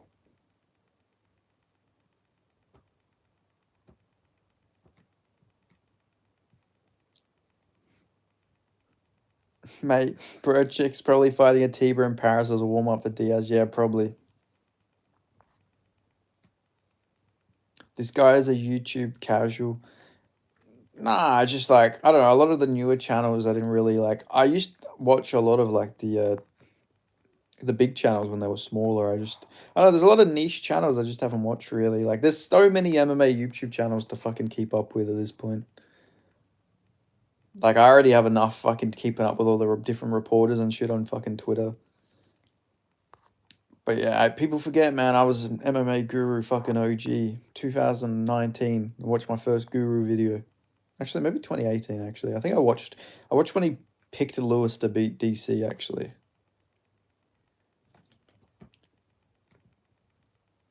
I'm a cool dude. No, you seem like a cool guy, Andrew. All I can see with No Chill MMA is he has a lot of members-only videos. Like, I feel like that's... I don't know, he only has 2K subscribers. I feel like it's a bit of a risk having that many, like, paid videos. You know? Like, why has he got barely any free content? Batuza said you think you're the best around, Andrew B. But, yeah. Oh, yeah, Contender Series. Let's look at Contender Series. We got Victor Costa versus Ryan Gandra. Brando Perovic from Australia is fighting. I'm pretty keen to see what more prospects get added to Contender Series. We've got like 14. Ikram Eliskarov is one of the most overrated fighters I've ever seen. Yeah, I remember people acting like he was like better than Hamzat, even though Hamzat brutally KO'd him. You think... Yeah, I think he gets it done, Mr. C. I reckon he'll get it done. As long as he's not, like, depleted from, like, trying to cut weight, like, a month ago, I think he should be all good. He seems pretty good. He's a fun style, gritty guy. I reckon he can go in there, break him. Josine Nunez keeps barking at my dog at the park. God damn. Josine Nunez. Fucking wild, Otis. Let's have a look. Week 1. Week 1 should be pretty good. Obviously, Mangos versus De Silva's my most keen fight, but I'm excited to see. I like how they've cancelled and fizzled bouts. They've Yuri Panfriov versus Christopher Ewert. They have it as a cancelled and fizzled bout because he got signed to the UFC, and it's just like back on there rebooked. I'm excited to see Damian Penis. You know, I know a lot of my chat are a fan of the Penis, so it'll be interesting to see how Penis does against Mateza Talha. I think Yuri Panfriov is probably going to get chinned. He's just more. He's such a can crusher. Hector Souza is on Dana White contender series. Very good prospect out of Spain. I know. I've heard of him. Damien who? Pinas. His name is Pinas. Pinas. He's from Artuba, I think, or Aruba actually. He's a middleweight. Then we've got Jimmy Drago versus Ty Miller. We've got Radley De Silva versus George Mangas. Apparently Angus Hewitt on Contender Series. Fuck off, Otis. I'm sure you're fucking not trolling there. 100%. That's the fight to make, man. You got Ilian Bufala versus Nemias Santana. Some good prospect. Atiba, Jamaica. Give up. I'm out. Who's the best dancer in the UFC? Best dancer in the UFC is 100% like Michelle Pahea, because that's like all he can do nowadays. Catcher Andrew, good to see you in the chat. Hope you subscribed. Have a good rest of your day. Goodbye. Let's look at the other fights that are on here. Salsa Boy. Yeah, Salsa Boy's actually up there as well. I mean, it's in his fucking nickname. He is the Salsa Boy. Welcome, Kiwi Brew. It's good to see you, Kiwi, in here. Hope you're going good. Oh, Lewis Lee Scott is 100% going to get a brutal flatline KO in his fight. He's fighting Kashik Suk Kumar. Thomas Gannett is also on Dana White Contender Series. Had 9 fights.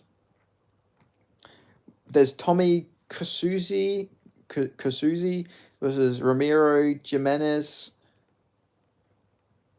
Which current champ has the lowest body count? Ankalaev. 100% it's Ankalaev. No doubt in my mind Ankalaev's like got 0 or 1 body. I don't even know if Ankalaev's married. He might generally be a virgin. So it'd have to be Ankalaev. There's no way that guy's fucking pulling anything that isn't like fucking arranged marriage. Helicopter. Ankalaev has been to Thailand. Oof. To be fair, have you guys read those Reddit stories about like the fucking coaches and stuff in Thailand? Apparently all the Dagestani guys are really weird to all the women in the gyms. Awaldo, Cortez Acosta, and COD, the only fighters from non-combat sports to bring their sports style into MMA. Well, Brock Lesnar, fucking, he was going in there. Nah, yeah, probably actually. At least in recent memory. Maybe, oh no, Aldo's leg kicks, very like fucking soccer type kicks, you know. If he was in Ryzen, Aldo would have got some brutal soccer kick KOs. I'm excited to see Josh Hokit, the heavyweight dude. This guy should be alright, former NFL player. He's got an interesting personality. He could be a big star fighting this big Brazilian dude. John Kerneman, he's interesting. He's another guy sort of like Jordan Williams. Like, he's got diabetes, so I don't know if the weight cuts are going to be very good for him. He might go in very depleted in a lot of fights. But he's on a 12-fight winning streak. He's only ever lost 1 fight as an amateur by split decision. So he should be a good prospect. You know, I like Cam Rouston, but it seems like a tough fight. But who knows? Rouston's looked improved lately. Gave Therese Finney a tough fight, all things considered. And then the main event is Manuel Exposito versus Jose Delano. Who's this guy? 15-3. Lost to Gabriel Santos. Not a bad loss. You know, Gabriel Santos is a beast. And what about Manuel? Who's he lost to? Lost to Tommy Garcia. Don't know who Tommy Garcia is. He's 9-3. He's from the Dominican Republic. I know black. A Dominican papi. That's like stuck in my head. I just love saying that. It's so fucking... It's so satisfying to fucking say that saying. I know black, a Dominican. What about week 3? Who's on week 3?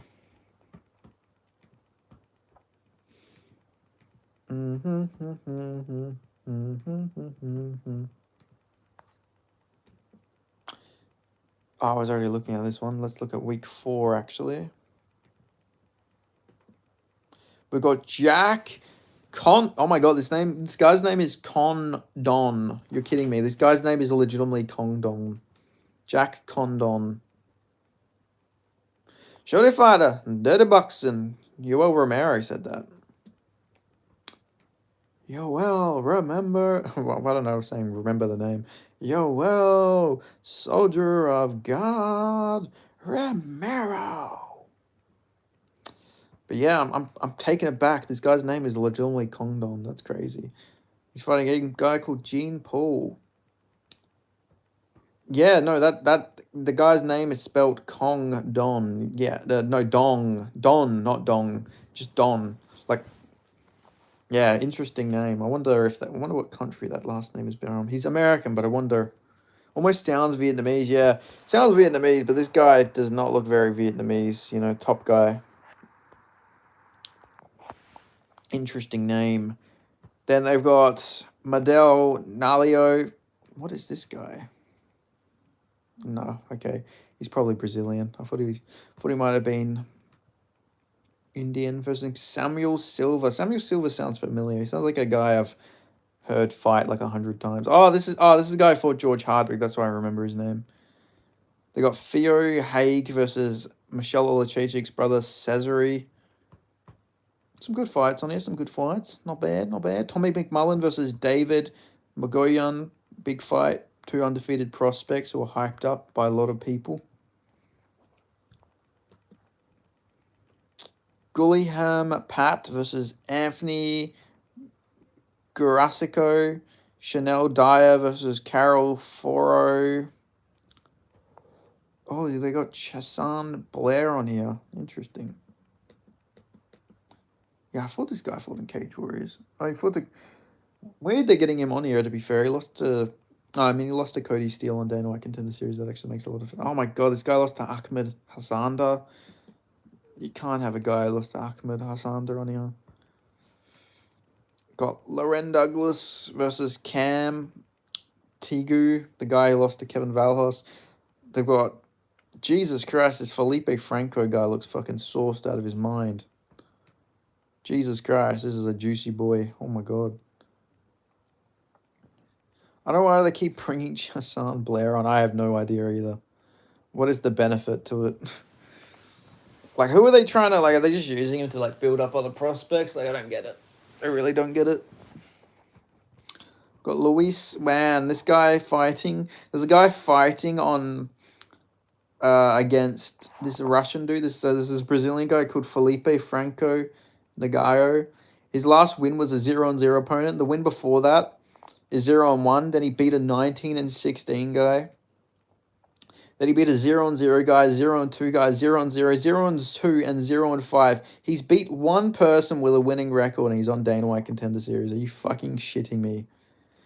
Are you fucking taking the piss? Who's this Ivan guy for? If this Ivan guy's for anybody with a win, I'm picking him 100%. Oh, wow, look at this. He beat a 5-0 guy, a 3-2 guy, a 1-0 guy. Oh, but he lost to Andrei Puliev. Oh, this is fucking tough. Oh, my God. They're really picking their best. They're really picking their best for these light heavyweight prospects, aren't they? Where the fuck is Luke Riley? I have no clue, to be honest. I actually don't know. I think Luke Riley's got, like, a problem with the law or something. Like, I don't know why they're not letting him in the country. He's got to have, like, a criminal record or something that people don't know about. I thought they were going to sign him. Like, straight up for the UFC, but I don't know. Nothing's happened. Got Chanel Dyer versus Carol Furrow. Ivan Giski beat up the current K1 kickboxing champ. Nice. So hopefully he'll beat up this can crusher Felipe Franco. Then they've got these two heavyweights. Oh, look at this guy, Anthony Curasico. This guy's got face tats. He looks sort of like that. It looks sort of like Meatloaf. I think that's that rapper's name, right? Meatloaf. He sort of looks like Meatloaf. All right, let's look at this guy. Because all I can see is his face. Let's see what he actually looks like. Is it pronounced Mangos or Mungese? It's Mangos. It's literally pronounced like it's spelled, just pronounced like Mangos. Or at least he's never corrected me when I've introduced him as George Mangos.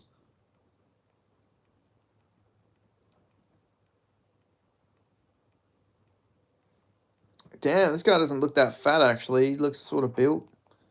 He's 30, but he's undefeated. Fuck it. Give him Aspinall if he wins. What's his record of comp? He beat a 5-1 guy, 1-0, 1-0. All right, this guy's... Oh, but he's been chinned twice. That's a bad look. But they were amateur fights, so maybe, you know, he's got a lot of kickboxing fights since then. Who was the guy he got knocked out by, though? 2-1 amateur named Shane Carpenter, who died. Jesus Christ, this guy died. What happened to Shane Carpenter? Damn, poor guy. Rest in peace. Let's have a look. How'd this fella die?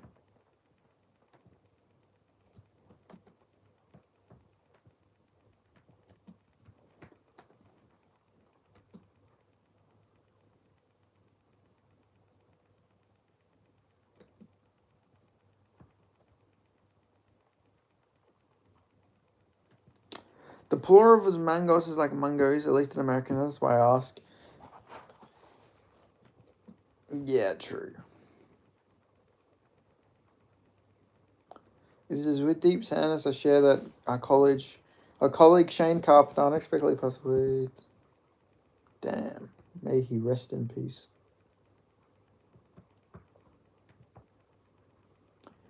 Do you use ashwagandha? What does that mean?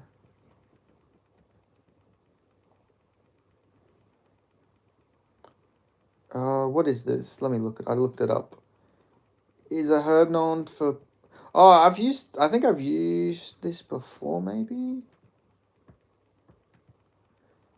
Is an evergreen shrub native to Asia and Africa. It is commonly referred to as Indian winter cherry or Indian ginseng. The herb has been used for centuries in Ayurvedic medicine, a traditional healing system to promote balance and well. Nice. I've never heard of this before. Maybe I should get to using that. However, the long-term safety is not with some. Maybe the most side effects such as gastro upset, diarrhea, and nauseating. I don't know what kind of problem. Conclusion. Nice. Never heard of this before. Thoughts on AJ Fletcher's post-UFC run? That's another guy I feel really bad for. That is a guy I really feel bad for. It's so funny. He beat fucking Femba Garimbo and then just like fucking lost every fight afterwards.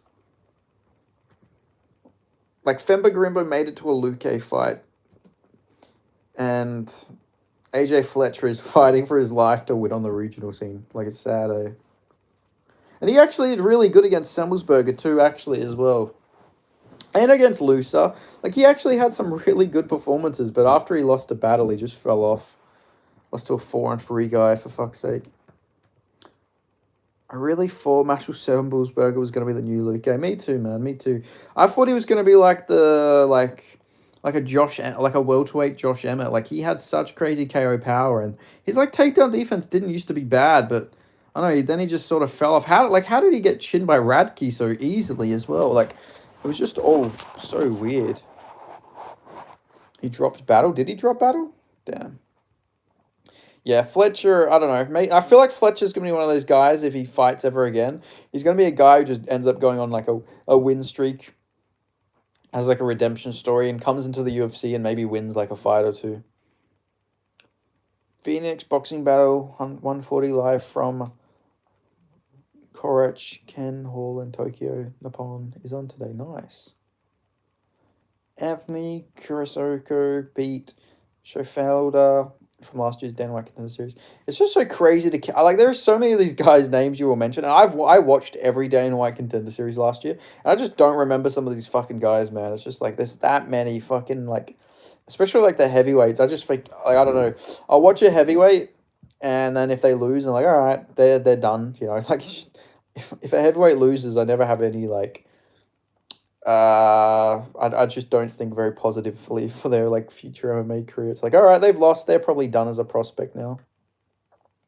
And normally with other divisions, you don't think like that. But with heavyweight, you got to have like a bit of a boxing mindset. You're like, all right, well, he lost to this fucking guy. He got flatline KO'd. He's probably, his chin's now done. It's like, yeah, I don't know. The way things can change so quickly at heavyweight is crazy. Like, I don't know. We just need a good prospect. Like, for fuck's sake, man. Like, how did you guys score Marcus Buchecha versus Boudet? Because I honestly thought I thought Buchecha won the first and second round. Close. Like, I can see how Boudet got it done, but I actually thought there was a good argument for fucking Buchecha to win. But I want to see what you guys thought. Maybe I was just like being biased because I wanted my pick to be right. But I don't know. I thought he had like some big shots in the first round that could have stolen the round. And then the second, you know, he had his back, he had him down, he was like ground and pounding him out a little bit. Like clearly won the second. Like I don't know, I thought there was an argument to give it to Buchecha. But I don't know. Martin Buday needs to keep his fucking 7-1 UFC record, you know.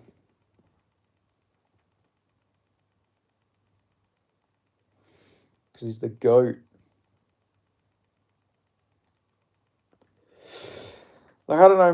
Martin Buday is just like, what is Martin Buday's resume? Let's just have a quick look at this real quick before I head off in like 5 minutes.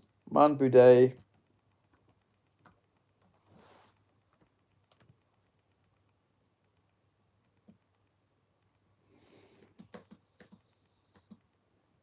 Like, even let's just go through his whole record. Lost to one on Espinino in 2017. And then after that, he beat a bunch of cans, but then he beat like a 1-0 guy, 5-3, 7-1 guy in Octagon, destroys Lorenzo Hood, beats Chris Barnett, beats Lucas Bresky, where he should have really lost that fight, to be fair. Like, I don't know how Lucas Bresky didn't get that decision.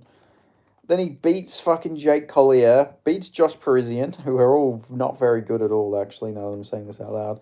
But then after he loses to Shamil Kazeev, they give him Arlovsky, who he should have lost to Arlovsky as well. But then he beat Uran Satsabaladev, and he beat fucking Marcus Buchecha. It's just such a weird record. I just think they should bring Parker Porter back for the Boudet fight. That's just a fight we all need to see. We all need to see Boudet versus Andre Arlovsky. Not Andre Arlovsky. We need to see Boudet versus Parker Porter.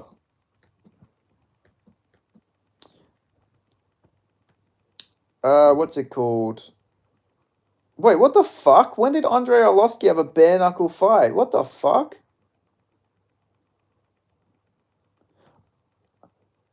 I didn't know Arlovsky fought in bare knuckle. What the fuck? When did this happen? I literally didn't know this was a thing. Because I just looked at Arlovsky's record. What the hell? I generally had no clue that Arlovsky fought in BKFC. I knew he fought in Dirty Boxing, but I didn't realize he went to BKFC. That's crazy. Oh shit, he was meant to fight Coriamo dos Santos as well. That big roid mutant. That's crazy. Like, I generally had no clue that Arlovsky went to BKFC. Do you know Brian? Let's look him up.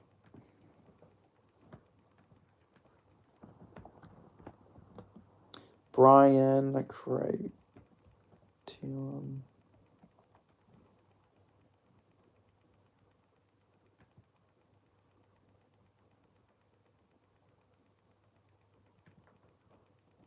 Wait, I spelled Brian the wrong way. Let's look at it again.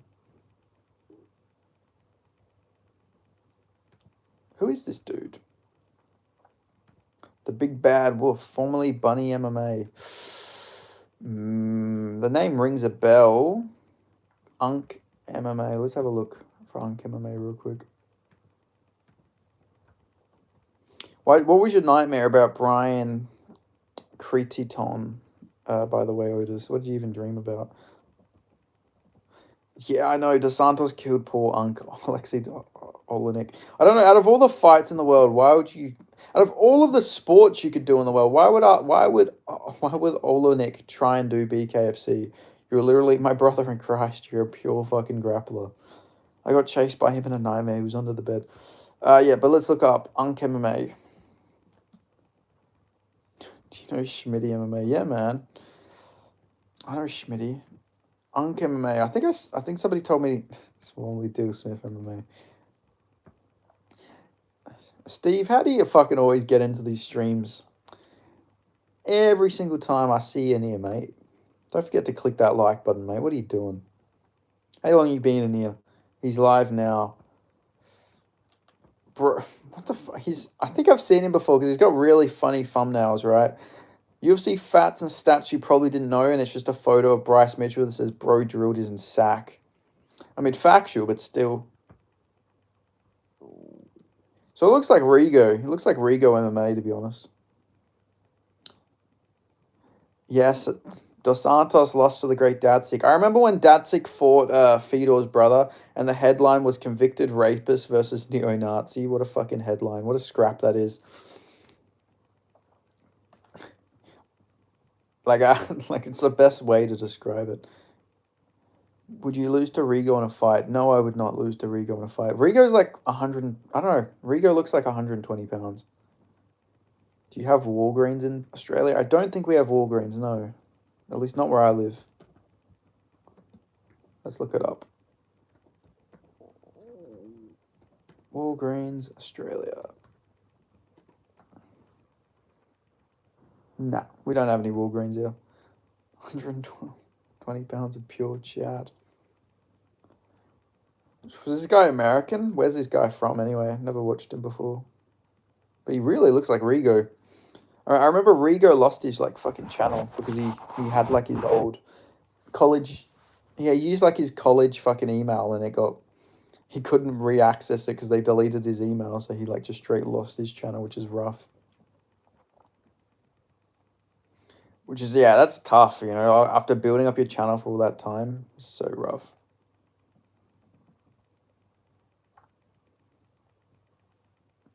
What is the Rigo law? Oh, Rigo's just like YouTube. He started off as like an MMA guru, like channel where he was like a clip channel, and then he like branched off to his own thing. And then, yeah, now I've seen a bunch of videos where people have said that he is allegedly, not some nice things. So, yeah, I don't know. I've seen a few people make some allegations against him. There's a couple of videos on it. Apparently some weird behavior to some like little kid YouTuber who's in the MMA community. That's all I've seen. I don't know how true it all is or whatnot, but yeah. Like, I think MMA The Musical made a good video about some of the weird stuff he's done. I'm pretty sure MMA Musical's making a Crazy Kev law video soon, actually. I remember him saying that on a comment. I seen him comment that he's making a Crazy Kev video. Maybe he's already made it. Let's have a look.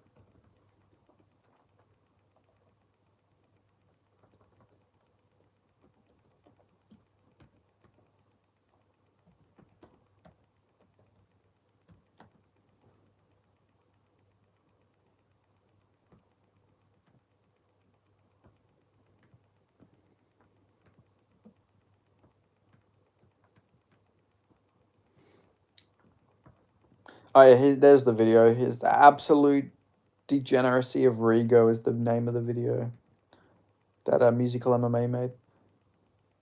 The dude Rigo groomed was on the MMA Halls panel the other day. Really? Jesus.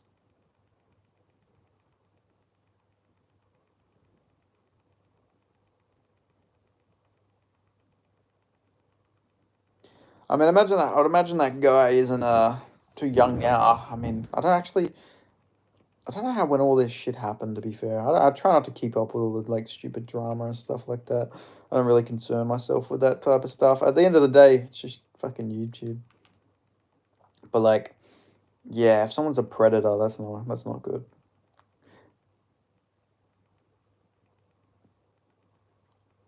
Damn, yeah, Musical MMA hasn't made a video for a while. Because I remember he said that he was making a Crazy Kev video. Which would have been interesting. His name is Brendan K, and he had his own channel but had a mental breakdown. He deleted all of his pics after doing poorly on a card. He was almost 18. Damn, he's not even the only Brandon K or Brendan K in the community. I remember there's another Brandon K or Brendan K. I remember there was beef with MMA Guru a couple of years ago.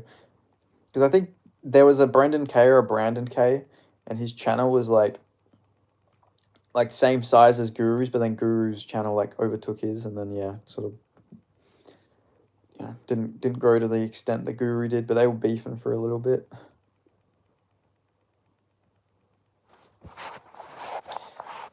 But yeah, I can't imagine just deleting your channel after like your picks go poorly. It's an unpredictable sport, you can't just, I don't know, it's not an easy sport to predict at all.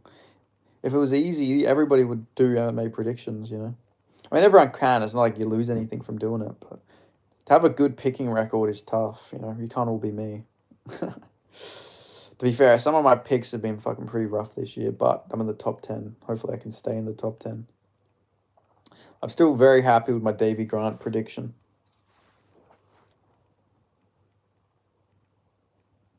Yeah, I hope the card is good. More than my picks are right. Yeah, exactly.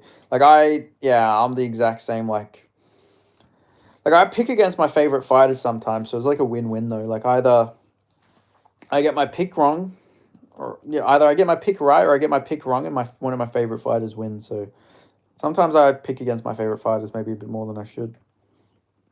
To be fair, I've got a good record for picking my favorite fighters.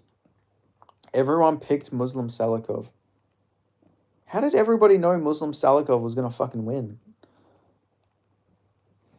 I just thought Leo would, I don't know, break him a little bit, man. Like, I don't know. It was such a weird fight. I know that Mr. C picked Muslim Salikov. I just don't get the reasoning why anyone picked him to win, because, like, he's looked pretty bad his last couple of fights. And Carlos Alia will go robbed against Renat, But, hey, fuck it. He just goes in there and absolutely smokes him. That's just MMA for you.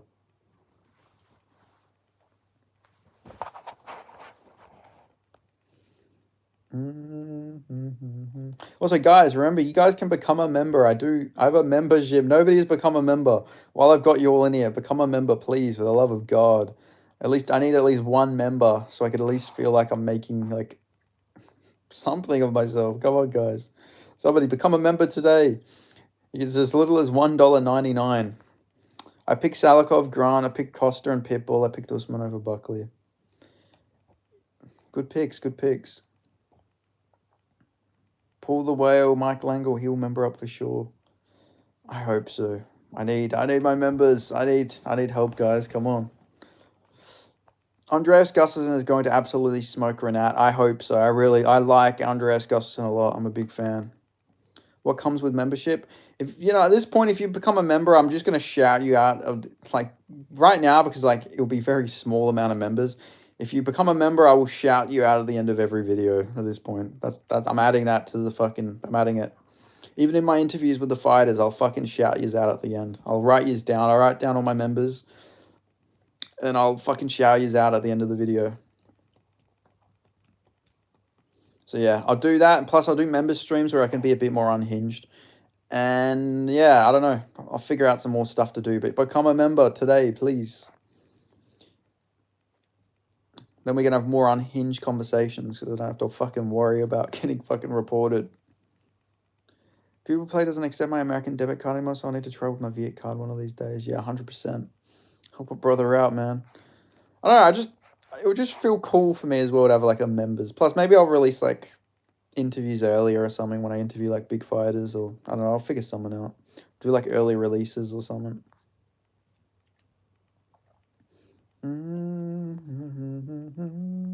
But yeah, I'll shout everybody out at the end of my videos or in the beginning of my videos, even both maybe.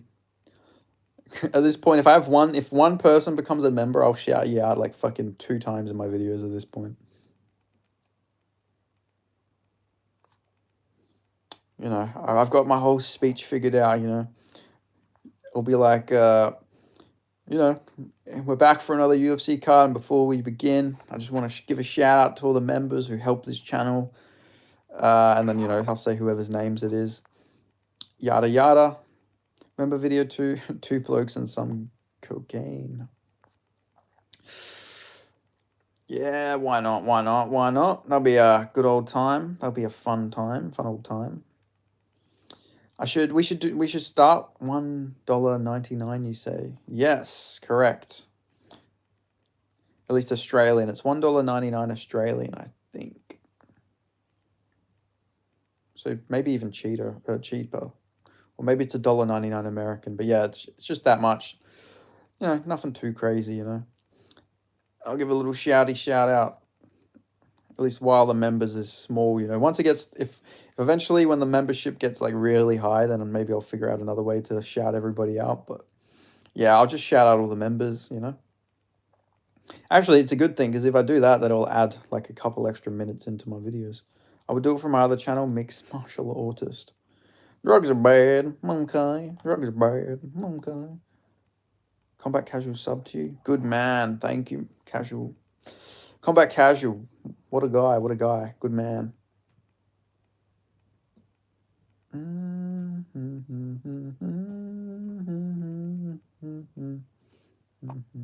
How can I join the membership? How do you do the membership here, actually? Let me see.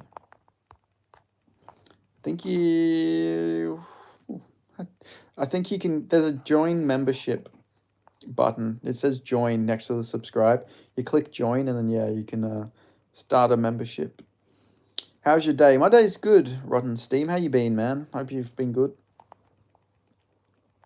My day's only just starting, to be fair. It's like 10 in the morning, so just thought I'd do an early stream. Have you gotten rid of whatever disease you had? I have. I'm a lot better now. I think it was just a bit of the winter fucking sniffles. So yeah, I'm not used to the cold, you know. I lived on a fucking farm for 10 years, so I'm more of a heat magnet. So when it gets cold, sometimes it gets, you know, the effects. I feel the effects. Deep inside. You gotta try to go live every day. Yeah, I will. Welcome, thank you.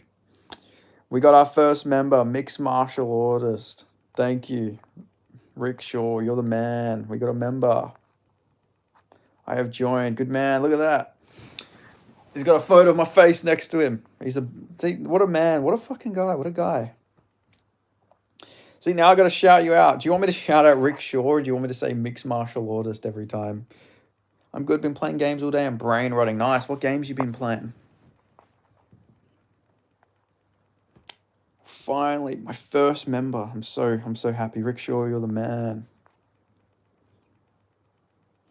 This is the start of something great. First member is the hardest one to get. You don't have to shout me out. Just happy to support the grind. I appreciate you, man. I'll still shout you out just because I said I would.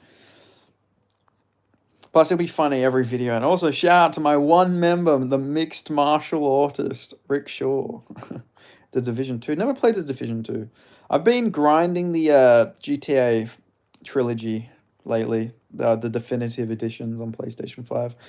I'd grinded GTA 3, then I'd grinded GTA Vice City. Now I'm grinding San Andreas. Gotta try going live after the UFC cards. Yeah, I gotta pick up the live streams a little bit more. 100%. Like maybe I'll do my recap video or something after. I'd support if I could, but I've spent all my money on hookers and cocaine. That's alright, man. I get it. Hookers and cocaine, they're expensive, dude. It's an expensive thing. Oh, guys, I don't know if I told you guys. Fucking look at this. Look who fucking blocked me on Twitter the other day. Because I went to go reply to one of his stupid tweets, and yeah, I'm just straight. I'm blocked. All right, any guesses, guys? I might have mentioned this before, but any guess on who blocked me on fucking Twitter? Just, I'll give you guys like a minute to guess who I'll give you guys like a minute to guess. Winner gets a prize.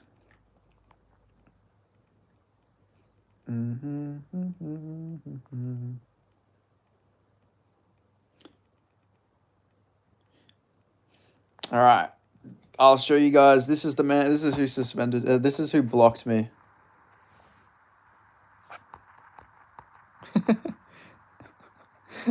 He didn't like when I said he should stop reading the rule. He didn't like when I said he should stop reading fast food menus and read the fucking rules of MMA. Yeah, he didn't like it. You know, he rage baits, but I clearly got to him a little bit. The fact that he blocked me.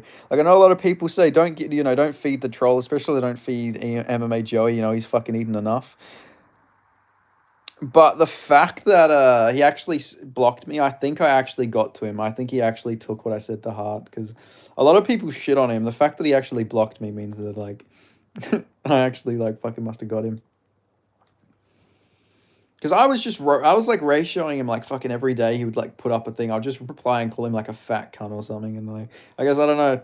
I guess it got to him eventually. But it's a shame now because like that was a good like fucking way for me to like get money. I was getting so much like fucking Twitter money from just like fucking like quote tweeting fucking MMA Joey all the time. He probably scrolls Twitter on his fridge. Yeah, probably. Like the thing is, I was getting so much like interactions and shit. Like I was getting like when I would get my Twitter payments and shit. I would get so much more when I would like fucking roast MMA Joey. So he's like taking away a revenue making situation. Oi, mate, a new MMA channel? Crack on, yes, Joseph. I mean, I wouldn't say I'm a new MMA channel, you know. I'd say I'm a bit of an older one now because I've been doing this for a while. But, you know, new when it comes to getting out there, you know. I'm on the grind. Been doing this for almost 2 years now. Actually, I have been doing this for 2 years. That's crazy. I started making so I made my first video. I think it was for when Dan Hooker fought Arnold Allen. So that would have been like 2022 or 2023. No, 2022. But then I came back in 2023, started making content every single day in July 2023. And yeah, and here we are, still to this day, still making these videos, still hoping to fucking get out there and get my name out there. So yeah, welcome, Joseph.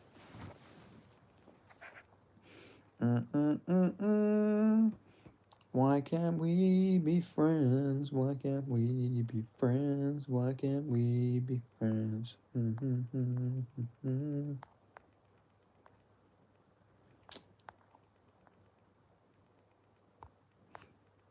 Hooker vs. Allen is one of those fights you get happen to go, oh yeah, when someone brings it up, yeah. Oh, it was one of the fights I've got like the most, like it was the most perfect prediction. I predicted that fight down to a T. I just knew Dan Hooker, he can't fight at featherweight. He's just not built for featherweight. Whenever Dan Hooker fights at featherweight, he loses his chin. Like he's not as durable, and durability is like Dan Hooker's like main attribute. Who do you think Joe Pyfer fights now? He's already booked against Abbas Magomedov. So yeah, I guess Abbas Magomedov would be the answer. What's your thoughts on Frederick? Let's look him up. Never heard of this gentleman before.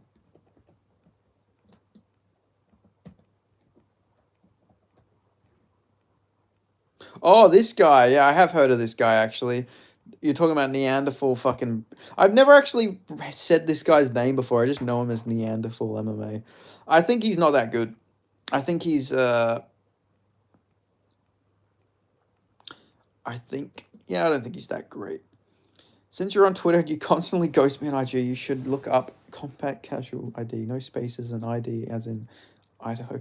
I don't ghost you on Instagram. I don't reply to fucking anybody sometimes, man. My DMs are a fucking war zone.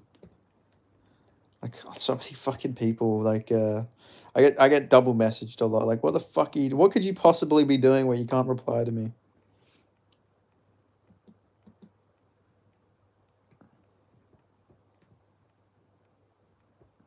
Yeah, Neanderthal. I think I found him. Is he the guy with 39 followers?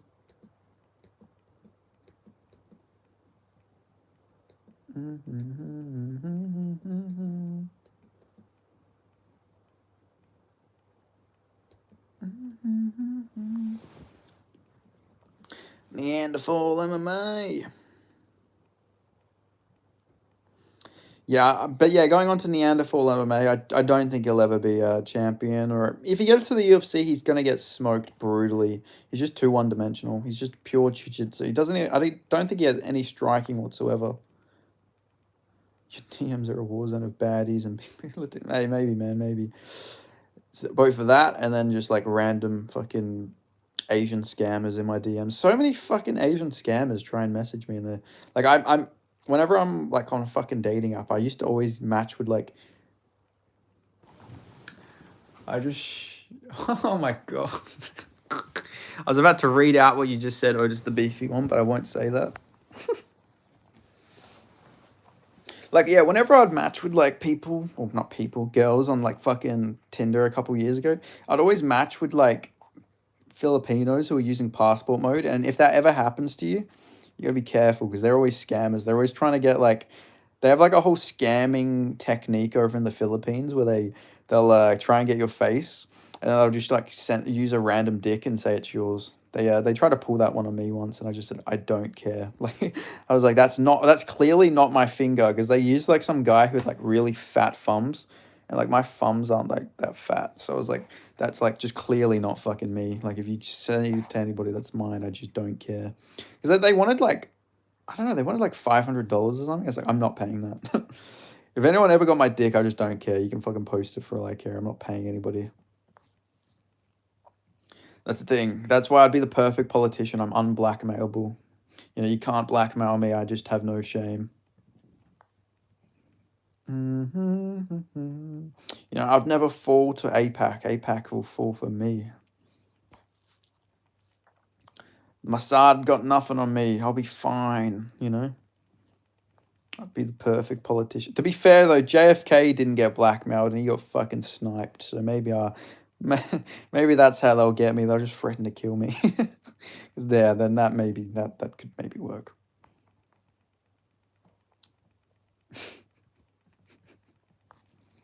You're welcome, Otis the beefy one, you know? Can't dog the boys.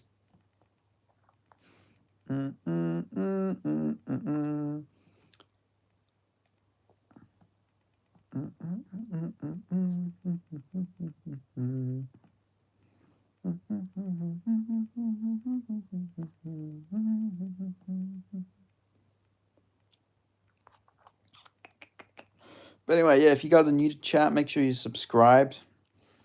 Because I'm going to head off in like 2 minutes' time. This one guy back in uni, someone got a nude from him, so it got printed out and posted all over, you know, proper PTSD stuff. That's fucked. All right, actually, I'm not going to go yet because I got to tell a crazy fucking story. Maybe my friend's still here. He was actually a part of this little fucking scheme, but we knew this guy who was like one of the horniest fucking guys you'll ever meet. This guy was really fucking weird dude. Actually, this guy's actually been in my chat before, but still, I don't care. I'm gonna tell the story anyway.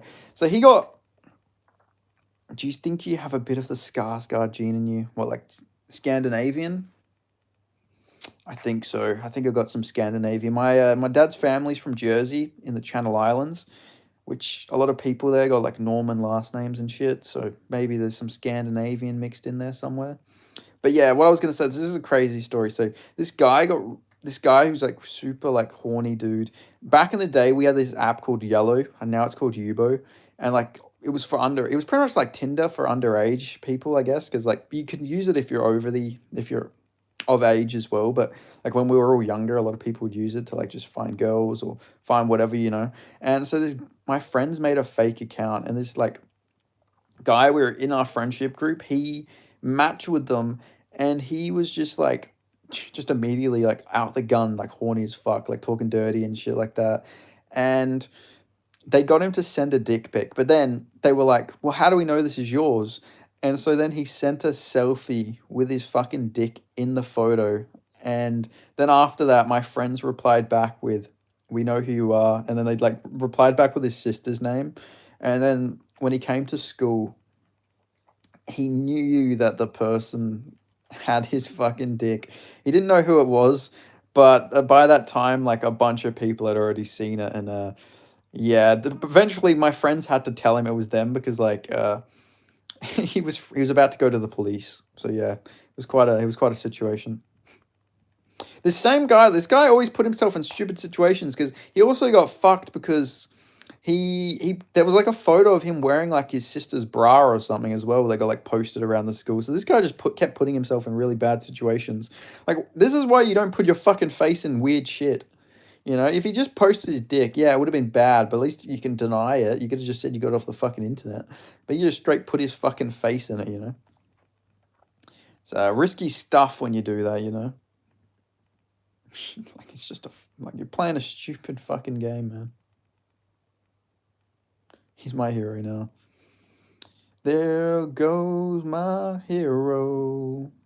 Here's our foe. Okay, yeah. Anyway, I just wanted to get that story out before I go. But anyway, if you guys were new to the stream, make sure you subscribed, put on notifications, become a member. We've got one member. The first member is always the hardest to get, but now we've got one member. The rest of the members will come, you know. But yeah, thanks, Rickshaw, for becoming a member. I appreciate you. I'll always remember you as my first member. And yeah, I'll see you guys next time. Thanks for watching. Goodbye.